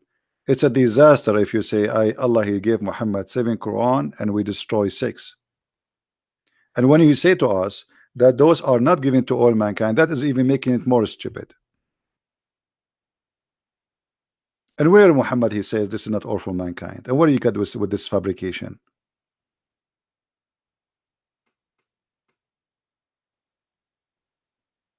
Just to give an answer, just to throw an answer at us. As you see, he is saying my people not capable of doing it, and Allah, he gave him other. And here, by the way, what kind of Allah he do not know that his people are not capable? Why Muhammad need to ask Allah for more and more? I mean, is that a bazaar in India? You say to him, now come on, man, give me one more cucumber. It's not enough for my salad. My people cannot make salad with those cucumber. We need more. Give me one more. He gave him one more. Come on, man, give me one more. My people cannot make a salad with one cucumber. Give me 2 with one more. And then he gave me more. Don't Allah knew that he needs 7? What about, okay, I give you 7. What is this?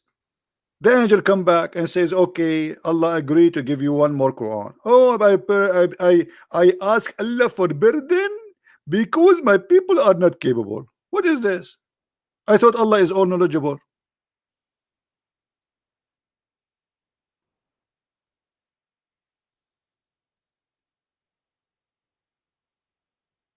How this happen?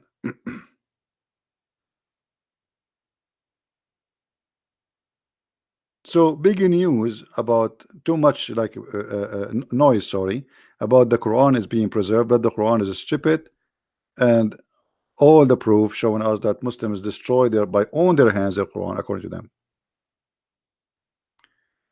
Do you? But you have to agree with me that there's only one Quran in the heaven, not seven. You see, this is stupid of you to say that there's only one Quran in heaven. There's no heaven of Allah and there's no Quran in heaven. Prove it. I mean, you have to agree with me as if we saw it. Secondly, if there's only one Quran in heaven, that's mean the sixth Quran, additional Quran, which Allah He sent, is fabricated because they are not Quran.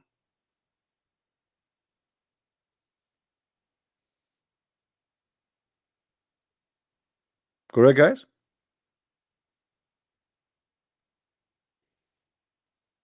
As long there's only one, so Allah was sending him what? Fake copies? Counterfeit? He was fooling Muhammad that he gave him additional Quran? There's only one Quran, brother, in heaven. You have to agree with me. Yeah, we agree together, brother. We went there together and we saw it there. And by the way, the Quran in heaven, according to your prophet, Allah He put it between the eyebrows of the angel Israfil. Is that correct? True story, brother. And the frame of the tablet of Allah, which is very big, brother, is between the eyes of Israfil and decorated by rubies. Stupid cult. What do you mean what? Isn't it Allah He put his tablet between the eyes of Israfil? Which means Israfil, if he tried to read it, he will have a cross eyes. So Allah was giving Quran to Muhammad according to you, fake Quran, because the only true Quran is one. The rest is what? But Allah was changing, playing games. No, I will not show you. You speak Arabic, search for it. Type in Google right now. اللوح المحفوظ بين عيني إسرافيل. Let me teach you as you speak Arabic.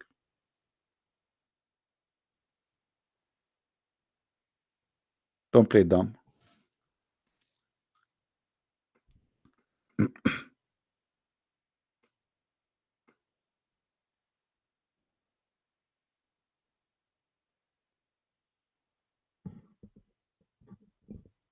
And by the way, what he just said, this is very important because it's proof to us that Muhammad is a false prophet. Because if he just admitted that the true Quran is the one written in the heaven, that means the additional 6 Quran was given to Muhammad are a counterfeit and they are fake. Which means Allah was lying to Muhammad. Muhammad keep asking for more Quran, and Allah gave him nothing. You believe it? What Allah gave him? Fake Quran. Muhammad asked for more Quran. Muhammad he received fake Quran because only there's only one Quran, brother. This is what Muslim Prince he said. What a stupid cult. Anyway, guys, I think we have enough for today. They are just made up by Allah. Guys, did you see this? I mean, is this guy taking hashish? He just said they are made up. Allah sent Muhammad 7 Quran made up. I need to frame this. I'm going to frame this and put it in my living room. They are just made up by Allah on that moment to recite some verses in different ways.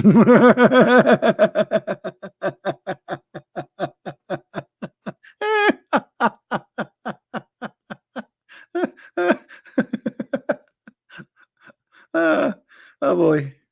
Brother, the one Allah He made, are they odd or even, brother? Those are made up by Allah. Are they odd or even, brother?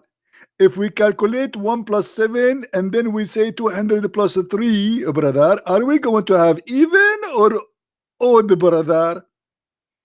You can tell that Islam is an odd religion. It's a stupid cult, my friend.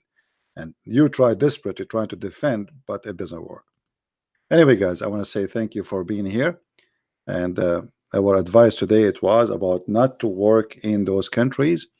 Stay home, better for you. Stay poor. Stay poor in your home with honor and dignity, because anyway, you will stay still poor if you go to those countries, but you will lose your dignity and they will humiliate you. You will be raped. You will be humiliated. You will be enslaved for nothing.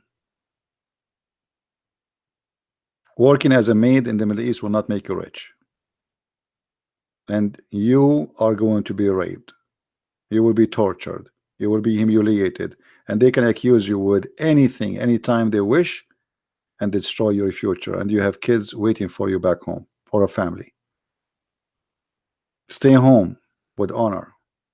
Work as a farmer. Grow some chickens. Be a free person. When a human being loses his freedom, there's nothing else to lose. Freedom is the most priceless gift was given to us by God. When you go to those Middle Eastern countries to work there, you are giving up your freedom. You are enslaving yourself. So blame only yourself for becoming a slave of somebody. You went there by your own, even you paid money to go there.